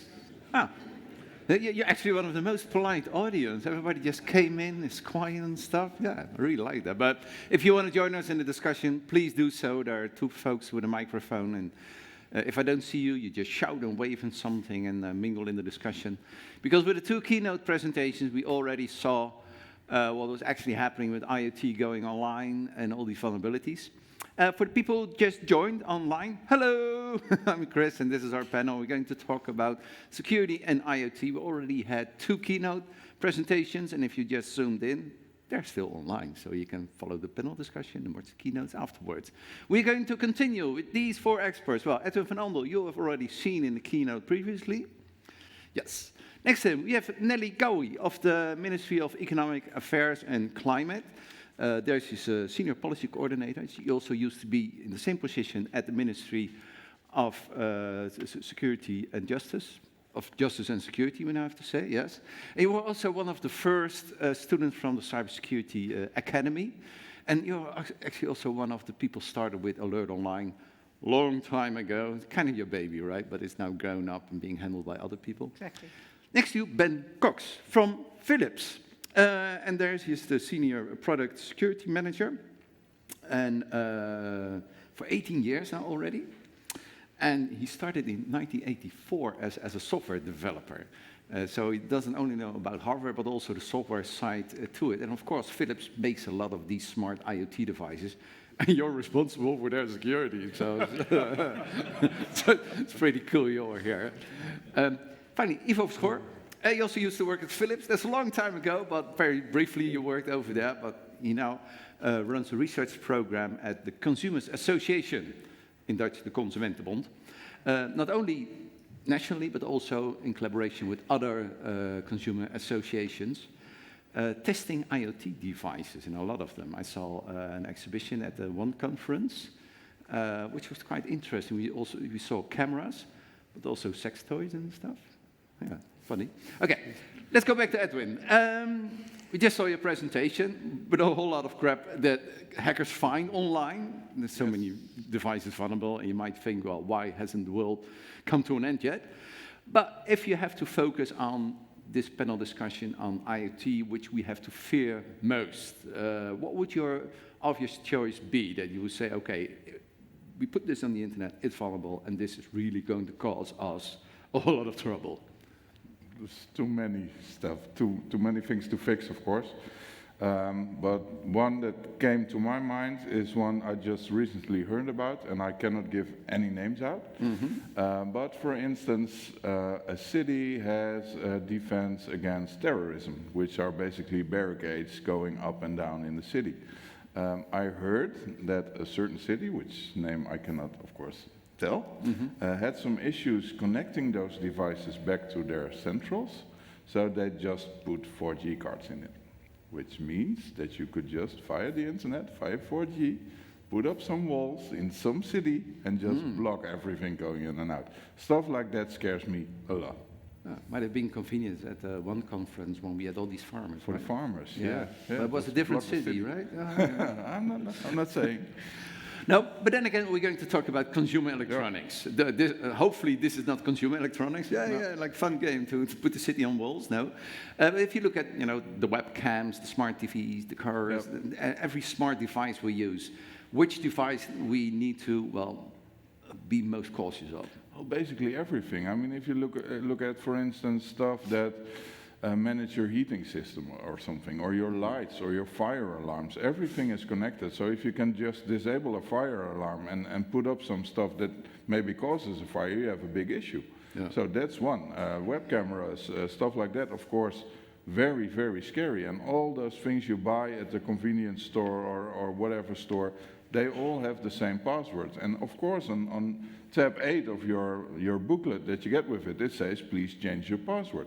But nobody does it. And we've also seen, please change your password in, for instance, hello 123. And then you see default is hello, and now everybody uses hello 123 because it says it in the manual. So it's always a combination between IoT devices themselves and, of course, the people who are installing and using it. And a lot of consumers just expect, I buy something, it will be safe, and put it in there. Yeah. And the discussion will also probably go in, I can buy two projects, one is 50 euros more expensive, but it's more safe, or I can buy the one for 10 euros, which is maybe not safe, but does the same thing as this one. Yes, yes. Okay, we'll continue with the position of the consumers later on, and also what governments needs to do. But we start with the vendors, the people who build this stuff, and we buy it from them. So we have 3 rounds, and then, of course, then we'll deviate from all the statements. But we'll start off with vendors perceive product security as a side issue. For them, it's not the main issue, it's just a side issue. It's the problem of the vendors. Let me start to the right. Ivo, would you agree? Well, when you just observe the facts, that's definitely true. Mm-hmm. If you would not see it as a side issue, then the problems would be probably far less. Yeah. So, yeah, I agree that this is a good observation, but it's not a good situation. Okay, well, that's easy for you to say from the Consumers Association. Let's go to a vendor. No, I do believe that most vendors absolutely have to mature. If you think about consumer products in the old days, you would develop something and you would ship it. There was no afterthought. Now, of course, with products being connected, that whole model changes. And now products continuously need to be supported. So that's a complete different process that has to be embedded into an organization, and organizations do have to learn that. I do believe there's a lot of difference in maturity of organizations. I think that organizations who have brand value are more willing to spend on security because it is a spend. It's your reputation at stake. It's a reputation at stake. But on the other hand, there are also a lot of vendors who are small vendors or just not there yet with the understanding that security needs to be addressed. Yeah. So I agree with the statement. Yes. Yeah, if you paid attention at Edwin's presentation, what was the main cause that security is not the main issue for vendors? Who still remembers? Time to market. Good, good. You get a bottle of name for the room. Ben, do you feel, as a company as Philips, feel this pressure, the time to market? You get this very innovative product, you say, okay, this is really going to sell good. Marketing comes in, business comes in, and then somebody says, oh, security. And how do you deal with this pressure? Yeah, so in an organization as Philips, we have a product security program which enforces every product that goes onto the market to be security tested. Security is part of the design requirements. So you really have to enforce that into an organization. But absolutely, time to market remains really an issue where things are, of course, need to be quickly developed. So you try to get security more sooner in the development cycle. It really needs to be embedded into the normal design processes. If you start with security, it's an add-on. Yeah? Security is something you do additionally. And as long as that is the case, it won't work. It really has to be integrated into the normal design and manufacturing processes. Yes. But that's a long way. Ben is now sort of sketching the ideal situation, that it's not a side issue, but it's embedded in the whole development of new products, and you take it serious because your reputation is at stake. From your perspective, from economic affairs, is for vendors in general too much of a side issue, or it's becoming more main issue, security?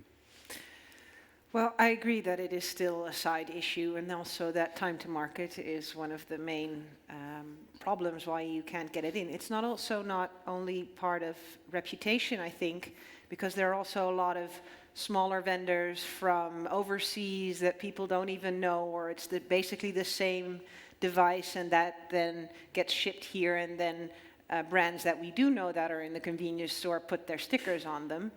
But it's also a competition issue. I mean, putting no effort in at all in security will always be cheaper than putting any effort into it. So if you want to change the incentives for at least basic security, I think we as a society have to stand up and say, okay, listen, this is the baseline that we want, and we're going to put this down into legislation, yes. Which is something that we're actually working on within the EU to set basic cybersecurity requirements for connected devices through the Radio Equipment Directive. which is an existing piece of legislation from the sort of analog world, or the pre-cybersecurity issue world, which regulates market access for all devices that have a radio chip in them, so basically all wirelessly connected devices. Yeah. And the legislation offers us the possibility to set minimum requirements, and then we can effectively push off the market all devices that have blatantly no security in them. Yeah. But it also ensures a level playing field for manufacturers within the EU and outside, that at least they get some room to compete and innovate, but then at a higher level of security. Yeah. We go to the role of government later on, legislation and stuff, but let's stick to the vendors first on their role in security, and beef it a little up with the next statement saying that, and please participate, each hard and software vendor should be liable for vulnerabilities in their product and publish a compensation scheme at the launch of each product. So you can imagine that a smart device comes on the market, and then already the vendor needs to publish, well, if you have some sort of trouble or safety issues, you should get compensation from us right on, as long as this product is being sold. Who would agree with this statement? Please show some hands. Oh, that's very good. Who would disagree with this statement? And who's not paying attention? Most of the people disagree with this statement. That's very interesting. So talking about liability. I can assume that as a consumers association, you think, well, liability for the vendor will be a good thing, right? I guess so. Yeah, okay, yeah. Next. No, please elaborate. Okay, yeah, well, the whole idea that you buy something and then from that moment on, the vendor leaves you alone again, which happens a lot nowadays. Yeah, that's kind of strange, isn't it? There should be someone to get back to. So there's some responsibility. Yeah. Ben, liability of the vendors, is it practically possible? Is it requireable? I think that the liability in itself is correct. You put a product on the market, so in that respect you are liable for what happens there. You say upfront, talk about compensation, then of course for me often this is related like, oh, but what is the harm? So do we then start to build lists like, if your name is disclosed, you get 10 euros. If your name and a bank account information is disclosed, you get 11.5 euros. So I think that if you want to do compensation, that is dependent on the harm that has been incurred, and that's something I do not believe we can put on lists and put that up on front when a product is being put on the market. You can't quantify harm, that makes it difficult. Yeah, there's a response over there. Please get a mic over there. Yeah, because most of the people are against liability. Yeah, I have a question. If you have Windows 7, it will be decommissioned in January 14 next year. So I think that all the IoT devices have to be destroyed after 10 years or so. Then you get rid of the problem. And you have no liability because you can just say stop after 10 years. It's old, throw it away. I'm not driving in an old car anymore. That is also done, over. So equally like groceries, they have a best until date. Would that be a good practical proposal? Edwin, what do you think of that? It would be a good practical approach, but it will be very difficult because we are already looking at devices which are in there for maybe 20, 30 years. Which can basically not be replaced at the moment because they run the whole operation. Mm-hmm. And then it's a cost thing again. I mean, I can replace this device, which will cost me 5,000 euros to replace, but then my factory has to stop working for 24 hours while I do the replacement, which costs me 10 million, whatever. We don't do that. Yeah, but then again, that's on industrial stuff, but consumer electronics. Yeah, consumer electronics, yeah, I'm not sure. I mean, I think people will throw it away themselves after some period of time, but still it's an issue. But I think also, while we're discussing this, we have to remember that IoT is hardware and software. Yes. And for a manufacturer to be liable because he has designed maybe the chipset and the case, etc., but uses open source components in its software which break, where's the liability then? Yes. That's also difficult. perhaps it's also difficult to pinpoint who is liable, right? Yeah, Because correct. most software That's it what I is copy, paste together, Yeah. so who done what, right? Correct. But then again, Nelly, Michel van Eten already mentioned the roadmap on hardware software security. In there, liability is a very important issue, right? Yeah. We're getting there. Well, it is one of the issues that we're working on, and one of the things I see is that sort of when it comes to liabilities, you have the liability legal experts and the cybersecurity experts, and these worlds don't really talk to each other just yet. So it's very difficult to get more of a sense of where the issues would be in practice and then plot them onto your legal framework. Because as Michel said, the letter of the law is correct. So if you have damages, so harm, you can sue. Yeah. And it's civil law. So government makes the legal framework, but it is dependent on consumers or businesses, let's say a business-to-business context, to sue your vendor, for instance. So this is something government doesn't do. This is civil law. So it depends on the willingness of somebody to actually do that for many different reasons. And then how do you quantify the damages, and what's what happened in cybersecurity that could go and go into this category and show causality as well. So this is one of the things that we're still wondering how we can define the problem a little more, because I'll be talking to the legal experts and they say, well, there's nothing wrong, but I say, yeah, but does it play a role in practice of cybersecurity? And they say, well, it doesn't really matter if people sue or not sue. Maybe the problem isn't that big. At which point I have to explain to them that about $300 million damages of Maersk after NotPetya is not sort of a small problem. And then when I come to the cybersecurity world, you miss knowledge on how liabilities work. So we haven't really been able to make that match yet. It's one of the things I want to do, is to get to know more, and especially in dialogue with the field, because on how we can specify this better. Yeah, so from government, there are forces going towards liability, but most of the people voted against. So anybody who wants to elaborate on that? Yes, please, over there. Why you would be against liability of vendors for any damage you might have because of their software or hardware?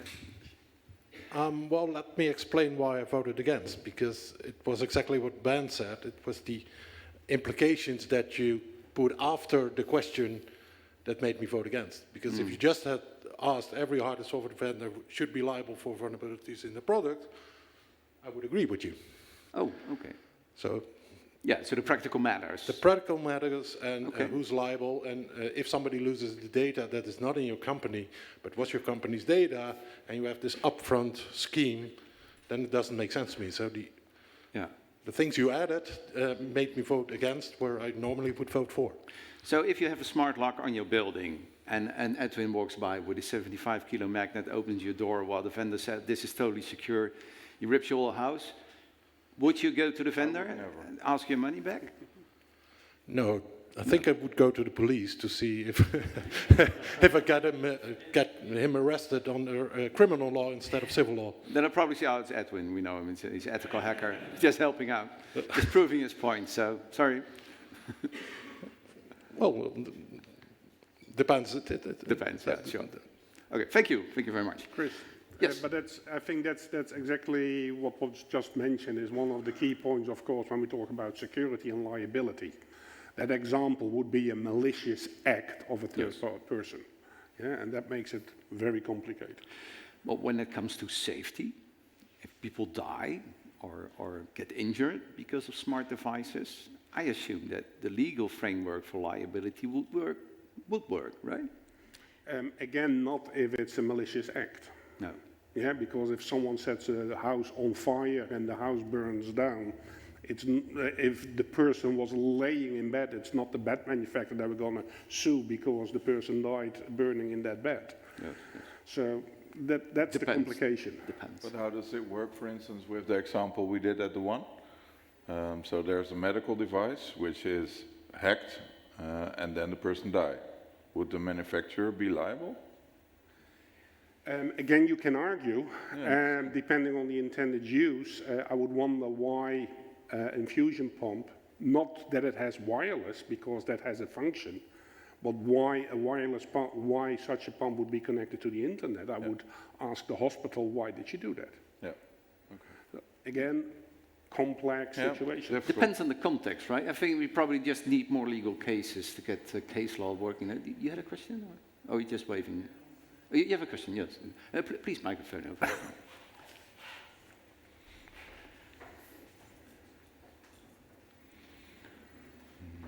Oh, because in the previous session we had two people. Now you have to do it all by yourself, right? I was wondering if we shouldn't look first, before answering this question, we should look into the embedding of security design rules as of the in the manufacturing areas, because if we do that, then it makes the legal aspect of liability also easier. I thought this lady mentioned that at an EU level, things were going to be certified from that point of view. And I was wondering if there's enough emphasis put on that activity. And then the second thing I was wondering, why don't we follow the rules for MIL standard products? Military standards? Military standards, yes. We have those already for many, many years. And they certify the quality, the product quality process throughout a complete line of manufacturing, shipping, and embedding. And in that same process, we could also put security as an aspect. Yeah, please, Nelly, elaborate. Shall I start with the military? Well, I agree. The system that our Dutch military has in place for procuring products is strict and great, and for a very good reason that it's very strict. The problem is, why can't we do this for the rest of the economy? Is because it's disproportionate. It's going to cost you money. But it's also disproportionate in terms of public values you're trying to balance. So if you expect the IP camera from the store around the corner to have the same level of security in them that you expect a military installation or a nuclear installation to have, or comparable level, you're going to kill innovation. So it's unfeasible. So I mean, I would love to have a really high level of security for many things, but I look to security more as a pyramid. So you have the basic level, which is at the moment not well at all, and then you have going all the way up to critical processes, national security, etc. And one of the things you need to do is also strengthen the base, but trying to roll out measures from the top level all the way down across your entire economy is going to be completely disproportionate. So this is why you shouldn't want to do that as a government either. It's unfeasible. Yeah, it kills innovation, and I assume that military products are not really known for their usability, right? The principle. Well, one of the principles you could implement is to ask or force vendors that they deliver updates during the whole life cycle. That will really improve the security. So let's go to the next statement saying that security updates should be delivered during the whole life cycle of the IoT devices. It sounds self-sufficient, but also there you have practical manner. Is it one vendor or more vendors? How do you deploy updates? Do people install them? But as a basic principle, I assume, Edwin, you will be really for updates, right? I would be for it if it helps, but what I just shown in the report is there were a lot of years on updates and security didn't get any better, it got worse. Yes. So we should maybe seek a way to check those stuff and make sure that security updates are required to do something. Yes. But it's the same as the other discussions. I mean, it would be awesome if we can say, as the European Communion, for instance, these devices are safe and you can buy them and no other stuff is coming in. But a lot of people will just go to Wish and buy their cheap stuff over there because it saves them a lot of money. Yes. So how are you going to enforce that? It will be very difficult. Okay. Well, let's take proof of the pudding, Ben. If Philips sells consumer devices, do you also promise to update them during the full life cycle? No, at this moment there's no such promise. I know that is part of the discussions we have. And this is really a tough one. As an example, for instance, let's take a fridge. And let's take a smart fridge. So a fridge, the lifetime of a fridge is 7 to 8 years. But now you have a smart fridge, which means you have nothing more than an Android tablet stuck into the door of the fridge. That tablet does not have a lifetime of 7 or 8 years. So as a manufacturer, you are stuck. You have a product which has that long lifetime, but you use components which are not supported over that lifetime. Of course, you can do updates and upgrades, but all of that comes at a cost. And then the discussion comes, when do you want to pay that? Is that something that you say like, okay, I buy a smart fridge, and in 5 years I buy a new tablet that goes into that fridge? Or will you buy that at the beginning for a higher price tag and then expect you to get that update free of charge, but you paid it up front? Yeah, so that model is unclear. And that's a lot of, for me, also a lot of discussions we need to have, not only with consumer organizations, but also with governments on how we're going to frame that. And for me, that's absolutely unclear. Of course, we know lifetime. We know the warranty. That doesn't work either for manufacturers. Yeah, warranty starts when you buy a product. So if a product is being manufactured and shipped, stays on the shelf for 5 years, and then you buy it, then the warranty kicks in. So that's a model that doesn't work either for manufacturer either. And then of course we have market introduction, which we already have cases with Samsung, which are also not desirable. Yes, we're going this that is direction. a complex story again. Yeah, so if I elaborate, if you missed the whole story, there was the Samsung with Android 4.0 something. And after a while they said, well, you just don't get any updates anymore because, you bought this a long time ago, while still these devices were on the shelf. The Consumer Association made a big issue of it. Please elaborate. Indeed. And we took Samsung to court, which got us quite some attention, which was good. In the end, I need to say that we were not able to prove that you could indeed have considerable damage due to some hacking or something like that with this device. So that was a pity. But still, the point, the argument stays the same. Actually, when you buy a device, for instance, a smartphone, the manufacturer should at least give you, for the amount of time that you use it, give you some updates. I do not totally agree that giving updates is bad because, they can also give additional errors. It can make your device worse, which is, of course, true sometimes. It's just one of the things that you should do when you have a device with software. Software needs maintenance, and you need to maintain it over the time that you can use it. So, yeah, but that's in the case of Samsung, you could say, okay, here we have a large vendor being very responsible for your phone. So you have a clear target in your law case. But as Ben already said, most of the times these smart devices, they're different components being put together. So who updates what, how do we deal with that issue? Yeah, good question, actually, because currently it's even so that if you are asking vendors or manufacturers themselves, how long do you think that your fridge is going to last, they cannot answer it really quickly, as if it is not a real issue. And even if they say it, and you ask the next question, and how long are you going to support the software, then in most cases it stays silent. Yeah. So that's already something. This is just knowledge. That's something you should think about, and apparently that's not done, or at least it is not communicated. Yes. Because that's another thing, of course. Whatever you sell, you should have good communication about it. Yes.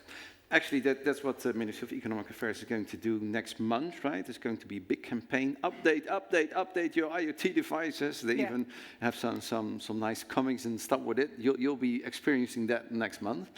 There's one of those awareness campaigns that Michel doesn't like, yes. Yeah, well, I already seen it and I like it, yeah, so you can take that from me. So also for you, the question, should IoT devices be updated the whole life cycle by the vendors, and should be made responsible for doing that? Well, public policy has been moving along on this issue as well. In the EU, 2 directives were adopted in the field of consumer law. So the Sales of Goods Directive and a new one for digital content. So basically the legislation that fixes our relationship with a retailer as a consumer. And it actually has a security update regime in it for as long as a consumer could expect. So this is of course how it works with legislation. Can expect. So how long that exactly is going to be a complicated question that has to develop over practice, I think. But at the same time, logic dictates that when IoT moves into durable goods, so cars, washing machines, fridges, that you can't expect consumers or afford to replace them every 2 years, which is sort of the software logic of smartphones up to date. So, so I think that needle needs to move at some point, or you need to go to sort of new solutions of to what extent can you sort of switch off the internet connection, but then the question arises, is it the same product? Did you buy it because you wanted that smart feature, or was it something that you sort of got when you bought the product anyway? So these are sort of the devil's in the detail, but logic dictates that updates during the life cycle is needed, because also legislation that only focuses on market introduction in our analog world, we test it before it comes onto the market and then nothing happens anymore, is obsolete. So security vulnerabilities are found every day. So you need to have sort of a flexible something in legislation to update your security, and updates is the way to go in that respect, because you can't, because if you want to become more detailed, it completely goes into the processes that legislation and the time it takes, right? But so you might as well say that it's self-evident. We update our computers, we update our smartphones, so why not our smart devices? Right. Hopefully the consumer will get to that, so that will be the next round of statements, the consumers. But before we go to that, Ivo, the Consumer Association tests a myriad of devices, IoT devices, on their security. Qubit is one of the security companies, right, testing them. What kind of devices do you test, and what are broadly the outcomes?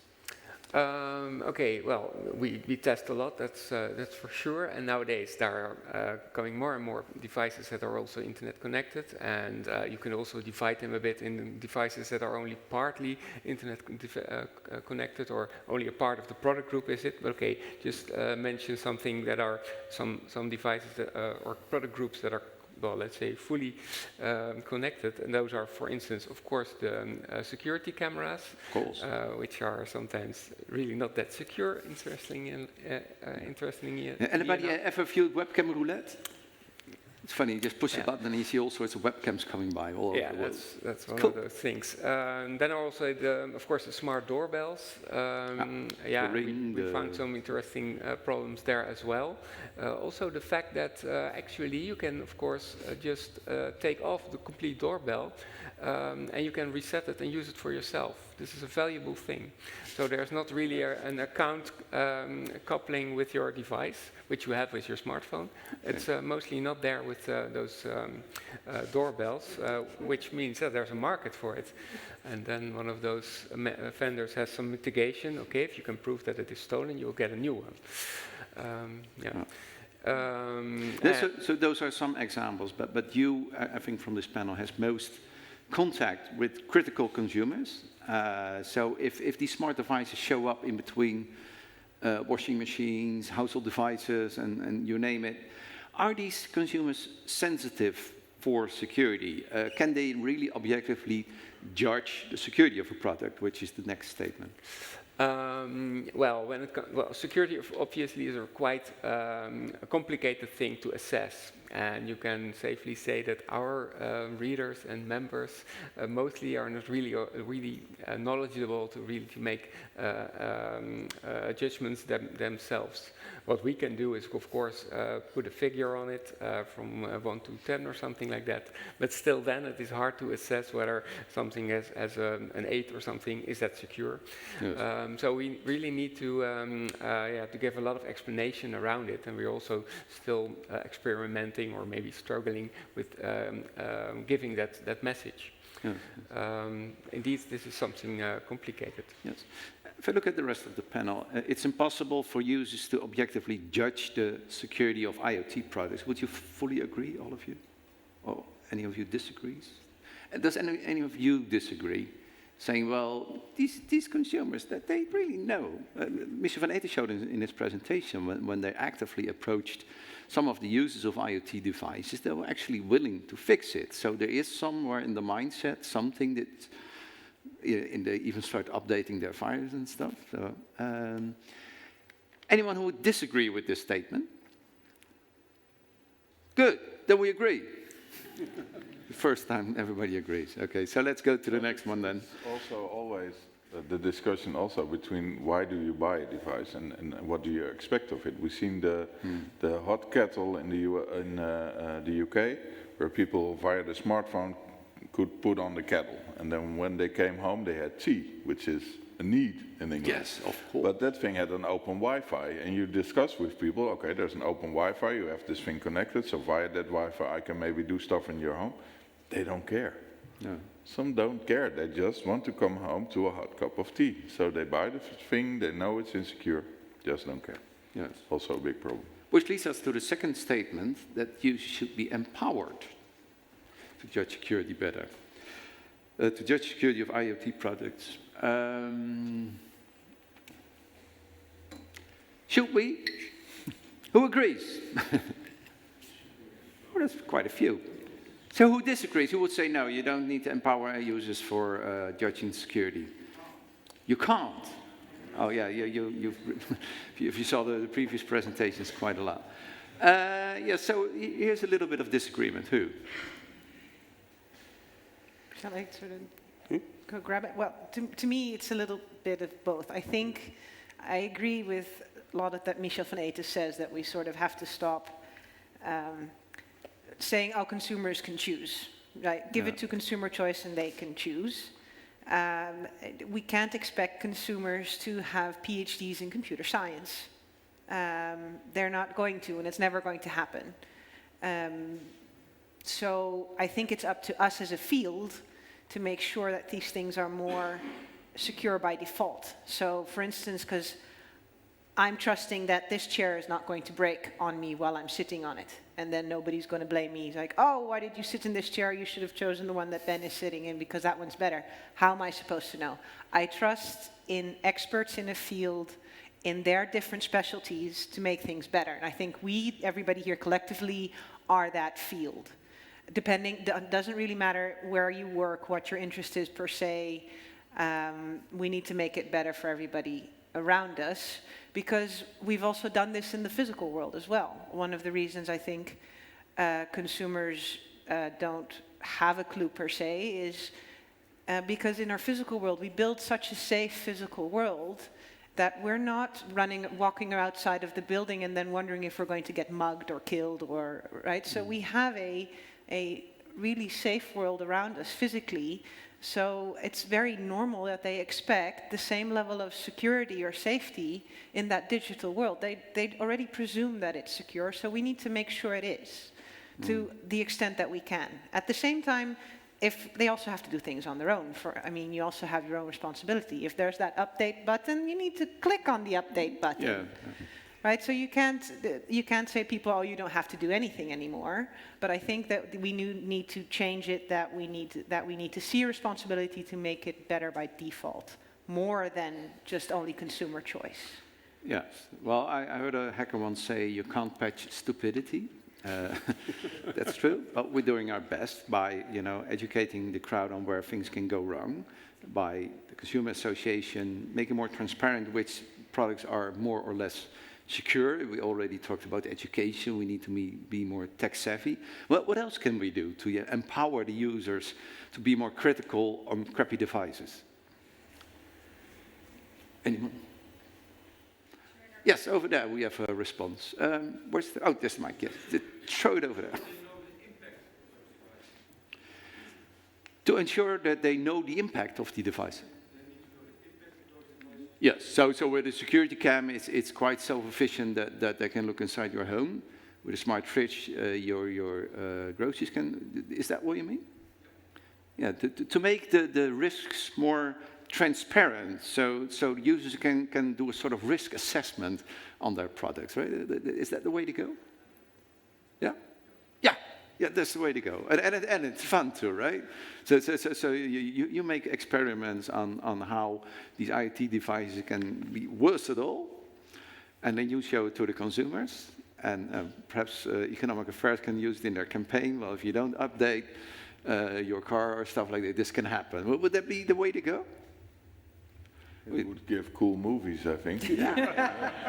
You can put it on YouTube, you get a lot of hits, it's a free campaign, it probably works much better than saying you need to update, right? Yeah, okay. It fits within the category of make them aware, and sometimes making good showcases really helps. Yeah, so no best practices, but worst practices, right? Yeah, working on it, great. Okay, you've been waiting quite long for it, the role of government, right.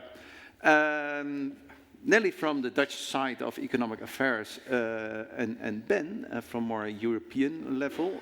You're also in the working group of Radio Directive, but let's start with the Dutch, which is perhaps more logical. What do we do as a government to make consumers more aware of IoT, to take care that vendors take their responsibility in securing IoT? Please abbreviate. Well, I was very fortunate actually that Michel van Eten gave my presentation for me earlier. So yeah, you mentioned the roadmap. Yeah, so we have a roadmap on hard and software security and IoT. We developed this last year, or published it last year. So all the 9 categories that Michel showed you earlier are basically all the 9 lines of action that we're working on. Because there's unfortunately not one silver bullet. I still tell crowds where I come, and please here as well, if you have one, please come see me later. But unfortunately, there's just not one.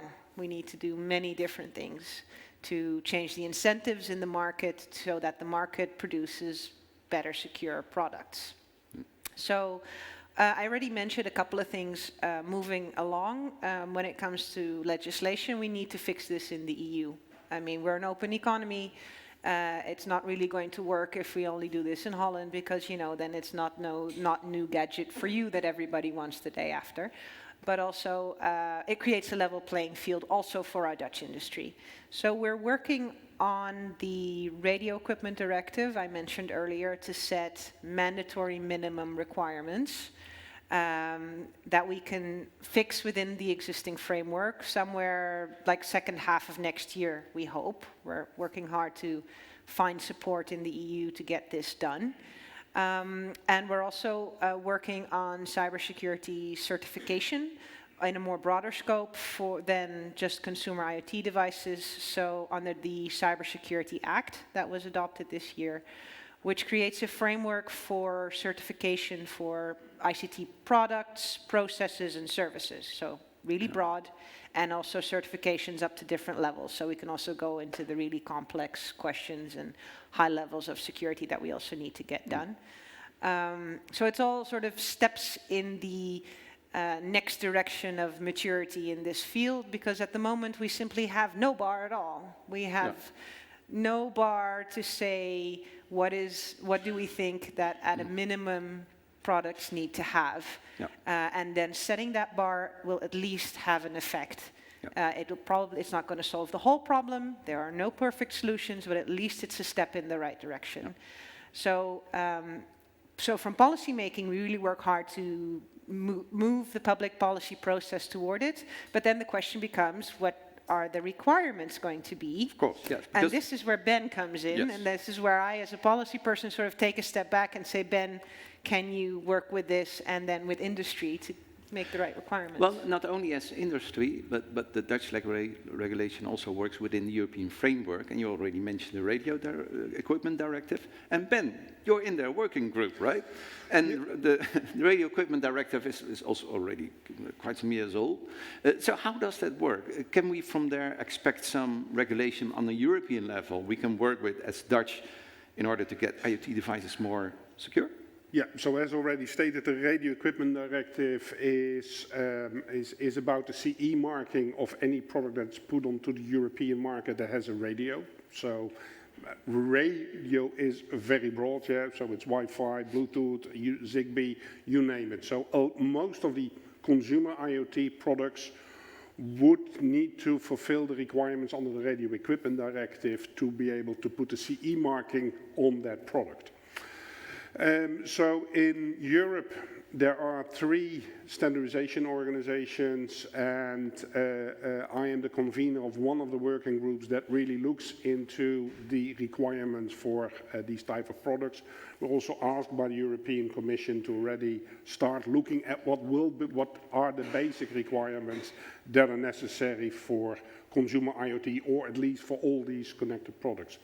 So I'm in a sense Senelec work group, and in that sense Senelec work group, it's not only industry, there are also consumer organizations, test houses, etc. So there are multi-stakeholders are in those groups, and currently we're working very hard to define what those minimum security requirements could look like. Yes. And I guess it also answers your question we had previously. How can we enforce more quality standards in developing products? The ideal outcome would be here that we have certain norms, certificates, a CE certificate saying, well, this device is kind of secure.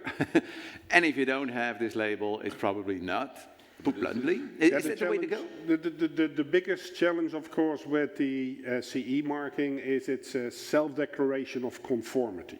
So the manufacturer claims that he satisfies the essential requirements that are set forth in the legislation. It's not really tested like others do. Edwin, you have a comment on that? Yeah, is it security, or is it just you comply to use, for instance, this bandwidth or whatever? No, so really these will be security requirements. Okay. So this is about data protection. This is about being able to do secure software updates. Okay. So it's broader security, although I must admit that since we want to use existing legislation, we're a little bit squeezing some of the meanings to really embrace the full security content. Yeah. Okay, so we're getting there, right? Some quality standards, and hopefully the market will take over that consumers say, well, this product is not certified, so I'm not going to take it, even though it's cheaper. Then again, people buy the cheap stuff through Alibaba, or they don't look at the certificate at all. That's what most people do, probably. So we might take it a step further, which brings us to the next point of discussion. IoT devices that prove vulnerable should be prohibited. Now we take it a very much step further, that if some of these devices come on the market through Coolblue or Media Market or stuff like that, and we test it and it proves very vulnerable, we should prohibit it. Let me see some hands. Who will be in favor of prohibition of insecure IoT devices? That's quite a lot. That's quite a lot. Yeah, good. Who wouldn't be in favor? Who would say, no, we're not going that direction? Oh, yeah. Also, some people. Yes. Somebody wants to comment on that before we go to the panel? Okay. Please, what would your votes be, Edwin? Prohibition or not? You're out of work if they prohibit, right? I'm looking forward to the IoT police. That would be IoT great. police, that would be cool, yes. Yeah. You bash it and you test it, or throw it away, and then you can buy it on Recycle Market. Yeah, and, I don't think this will play work. along with it. The idea is cool, but I don't think it will work. Prohibition won't work. No. In practice. It's too difficult. Ivo? Well, it sounds like a good idea. You are also not allowed to sell an unsafe car from a dealer, so sounds okay. On the other hand, I'm a bit worried about anyone who wants to build their own moving things or maybe IoT things. Should you do that on your own property, your own little internet? So I'm a little bit confused by that. But that's small scale, right? True, yeah. But in general, I think it would be a good idea to but we're talking large scale, right? There's all right. also known vendors, products which are used a lot. Yeah, but you refer to innovation as well, and sometimes you have to lower the bars a bit to come to invent something. But as soon as you start selling it, I think you should take your responsibility. Then should it be prohibited? Well, if it's specifically vulnerable, then I think we can sort of ban all IT products because everything is vulnerable. So too much of a blanket term for me, I would say. But setting a bar and then enforcing that bar, I do agree with. Because also, as Ben mentioned, the Radio Equipment Directive is existing, so we're sort of trying to bend and squeeze into it. And but one of the things that it does also have, and apart from self-conformity, is it gives oversight agencies actually the possibility to enforce them, which is something we don't have at the moment either. Something that probably people think is already there, but it's not. No. So they can't currently pull products off the market due to cybersecurity problems.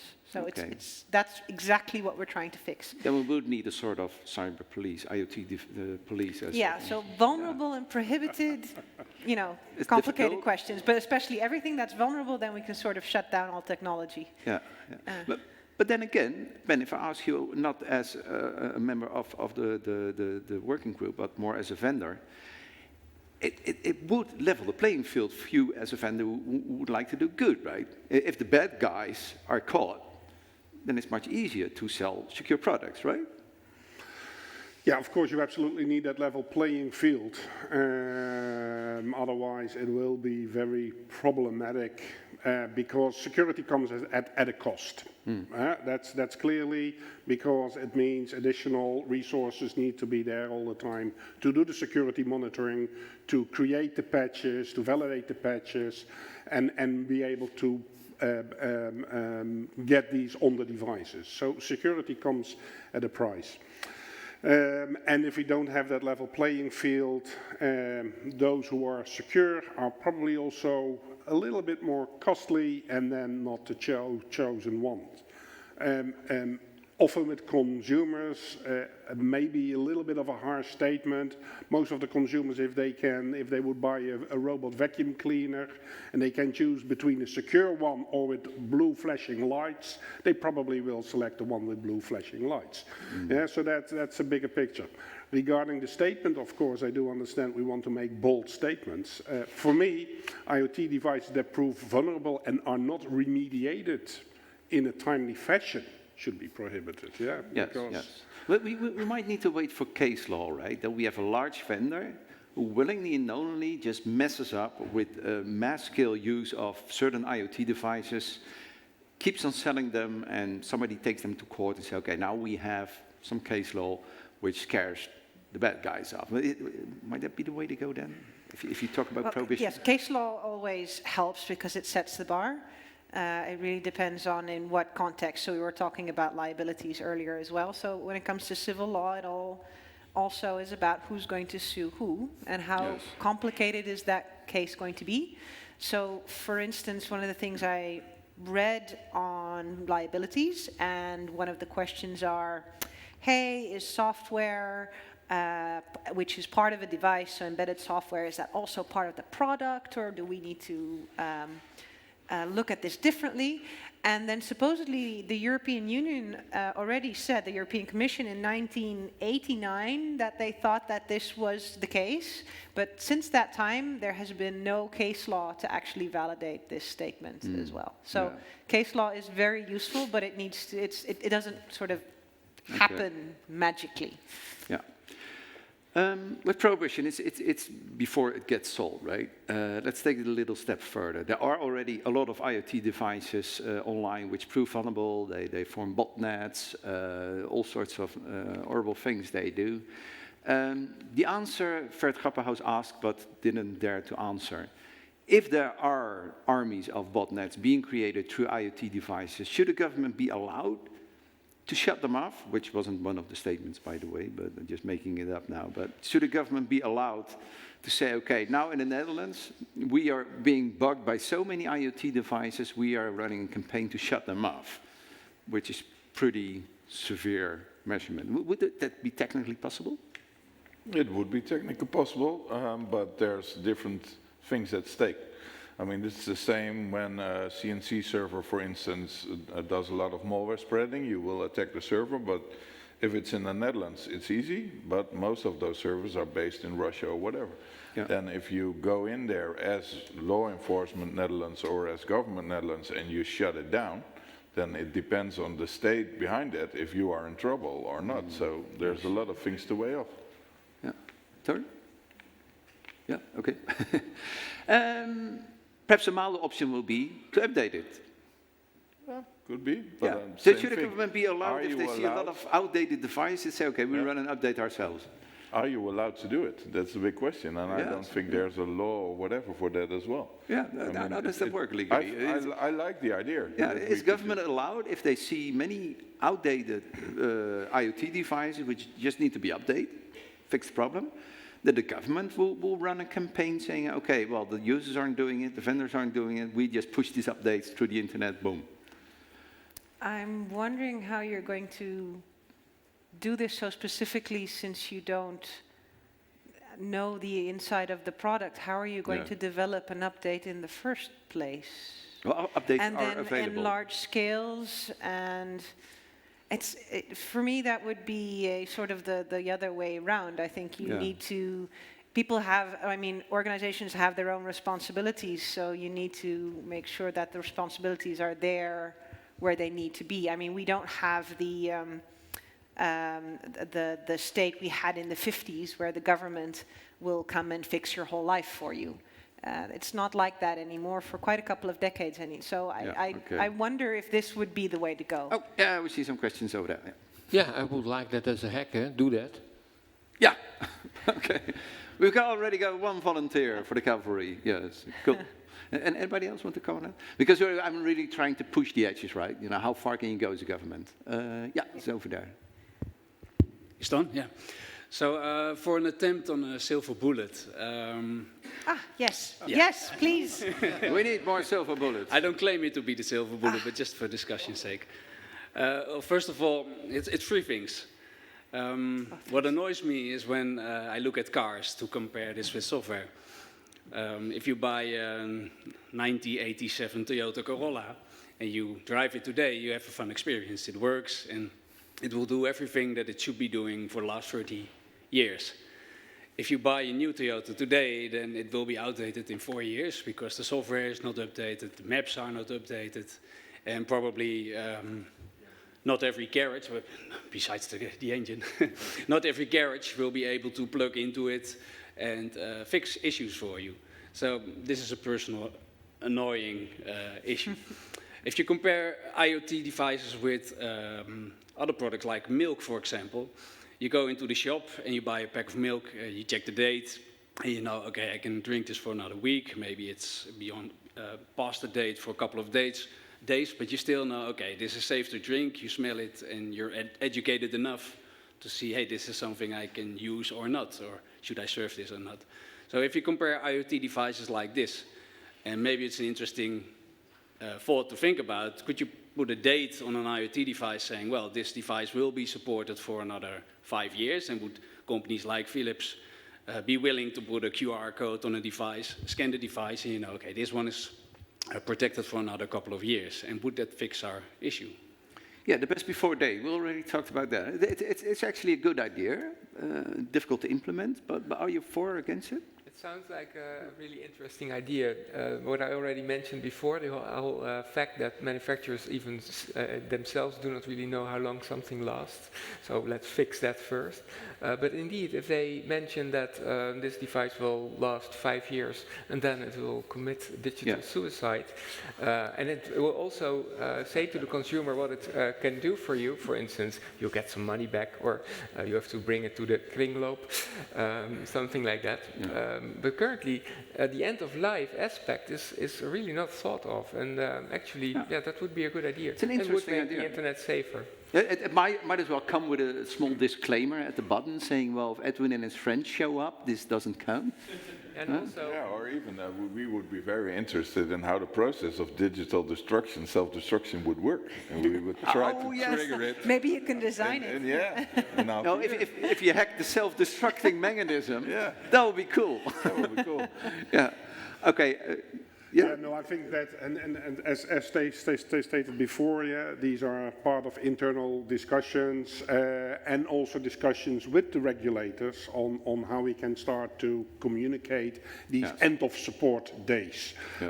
And I do not believe that as a manufacturer we should have this product self-destruct. I think after the end-of-support date it becomes a responsibility of the user to disconnect it or continue to use it and have the risk. So does it shut off from itself, but it's just informing the user about the life cycle of the product? If you don't mind, I'll continue with the panel, because that brings me to the last statement concerning government. Consumer Association, the Hackers Group, already making transparent which device you can trust and which you don't. Should there be something which is also a role a government could take on itself? The next statement, please. The government should be transparent on which IoT devices are vulnerable or hacked, so users know which vendors they can or cannot trust on security. Nelly, would that be a task for the government? Well, government transparency is a good thing. I mean, this is something you need. The question is how and also what exactly. So, since cybersecurity is a moving target, something is secure now, but then not tomorrow per se, sort of a database of devices that are okay or not okay, is that really going to work and help? So, and also when it comes to naming vendors, this is also quite strictly regulated as a government as well, since you can really damage their interests. So, naming and shaming is something that you don't do as a government outright. And it's also strange, right? Because you really prefer to go into a conversation with stakeholders, because there are usually also quite a couple that want to do better and then don't necessarily know. So dialogue first and then something else later if it really all the other options are depleted. So one of the things we're doing is we're taking a slightly different approach with a project that Michel discussed with honeypot measurements on hacked devices on the internet, so not vulnerable or compared to what standard secure or unsecure. No, they've already been hacked. We're measuring them on the internet. And then information about the vendors and type of device, etc., is going to go to the Digital Trust Center, and they are going to talk to the vendors or the stakeholders, retailers, to see if they can do something, if they can create an update or take any other measures to create a feedback loop to these vendors about what happens to their products once they're in the market. And then not directly going, oh, you know, it was this and this. No naming and shaming, no, but it's more being transparent on quality. Exactly, but we will be developing statistics on these measurements, and this is something that we need to be transparent about because, you know, this is taxpayers' money. But then naming and shaming vendors is a completely different story. So I think transparency is good. But you also have to take the various interests of stakeholders into account and then find a way forward. Edwin, you immediately responded, no, you don't do that. No, but then again, in a hacker's world, it's quite common to publish vulnerabilities, right? Yes, we have the CVE database, you have all sorts of open source intelligence database, you have search engines, and it's more on a software level that they say, okay, this is vulnerable and that isn't. Here the government is actually taking this up and bringing it to a broad audience. Isn't that a good thing? Yeah, that's a good thing, but if you map it to the IoT devices which are in your home, then you first have to know, okay, what type of IoT device? Is it rebranded? It might be a chipset, you never heard about it. How do you know which firmware version it has? How can you check if yours is vulnerable or not? So there will be so much information there that a consumer, for them it's impossible to look it up. So yes. I don't think that will work. And on the other hand, we as hackers are a bit of an annoying bunch. If you fix something, then you say I'm safe again, then we're saying, oh, let's see. So we're going to try it again. So it will keep going on and on and on. So. But also give false trust in these devices. Okay. The audience, any responses to that? Because the time is running out. Which leads me to the final question. We've been talking about the role of the vendors, their responsibility for fixing stuff and delivering quality stuff. The roles of the users, because they use it, they should be more aware, they should be helped to judge the security of the devices. The government, of course, going from, well, on the one hand, bring more campaigns, education, maybe regulation, perhaps setting standards and stuff.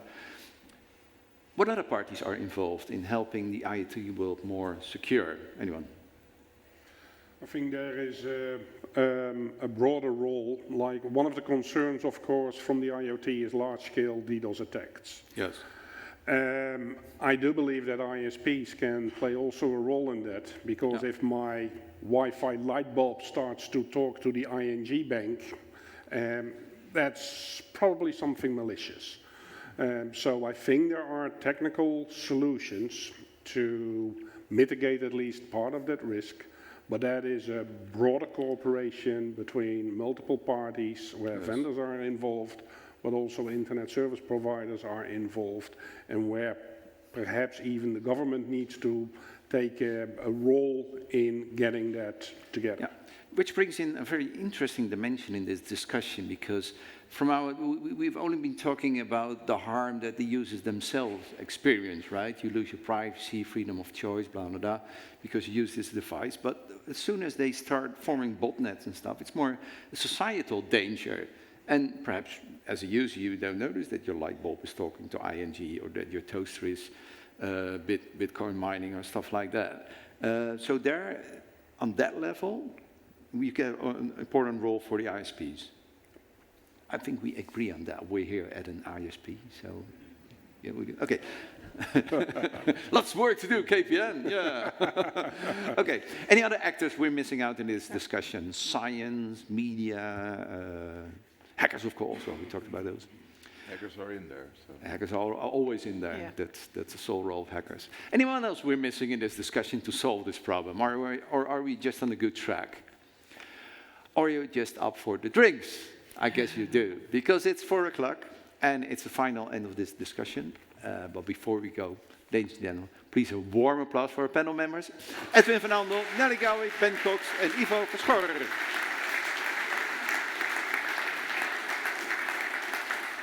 And to the folks back home, thanks for being with us. This was it.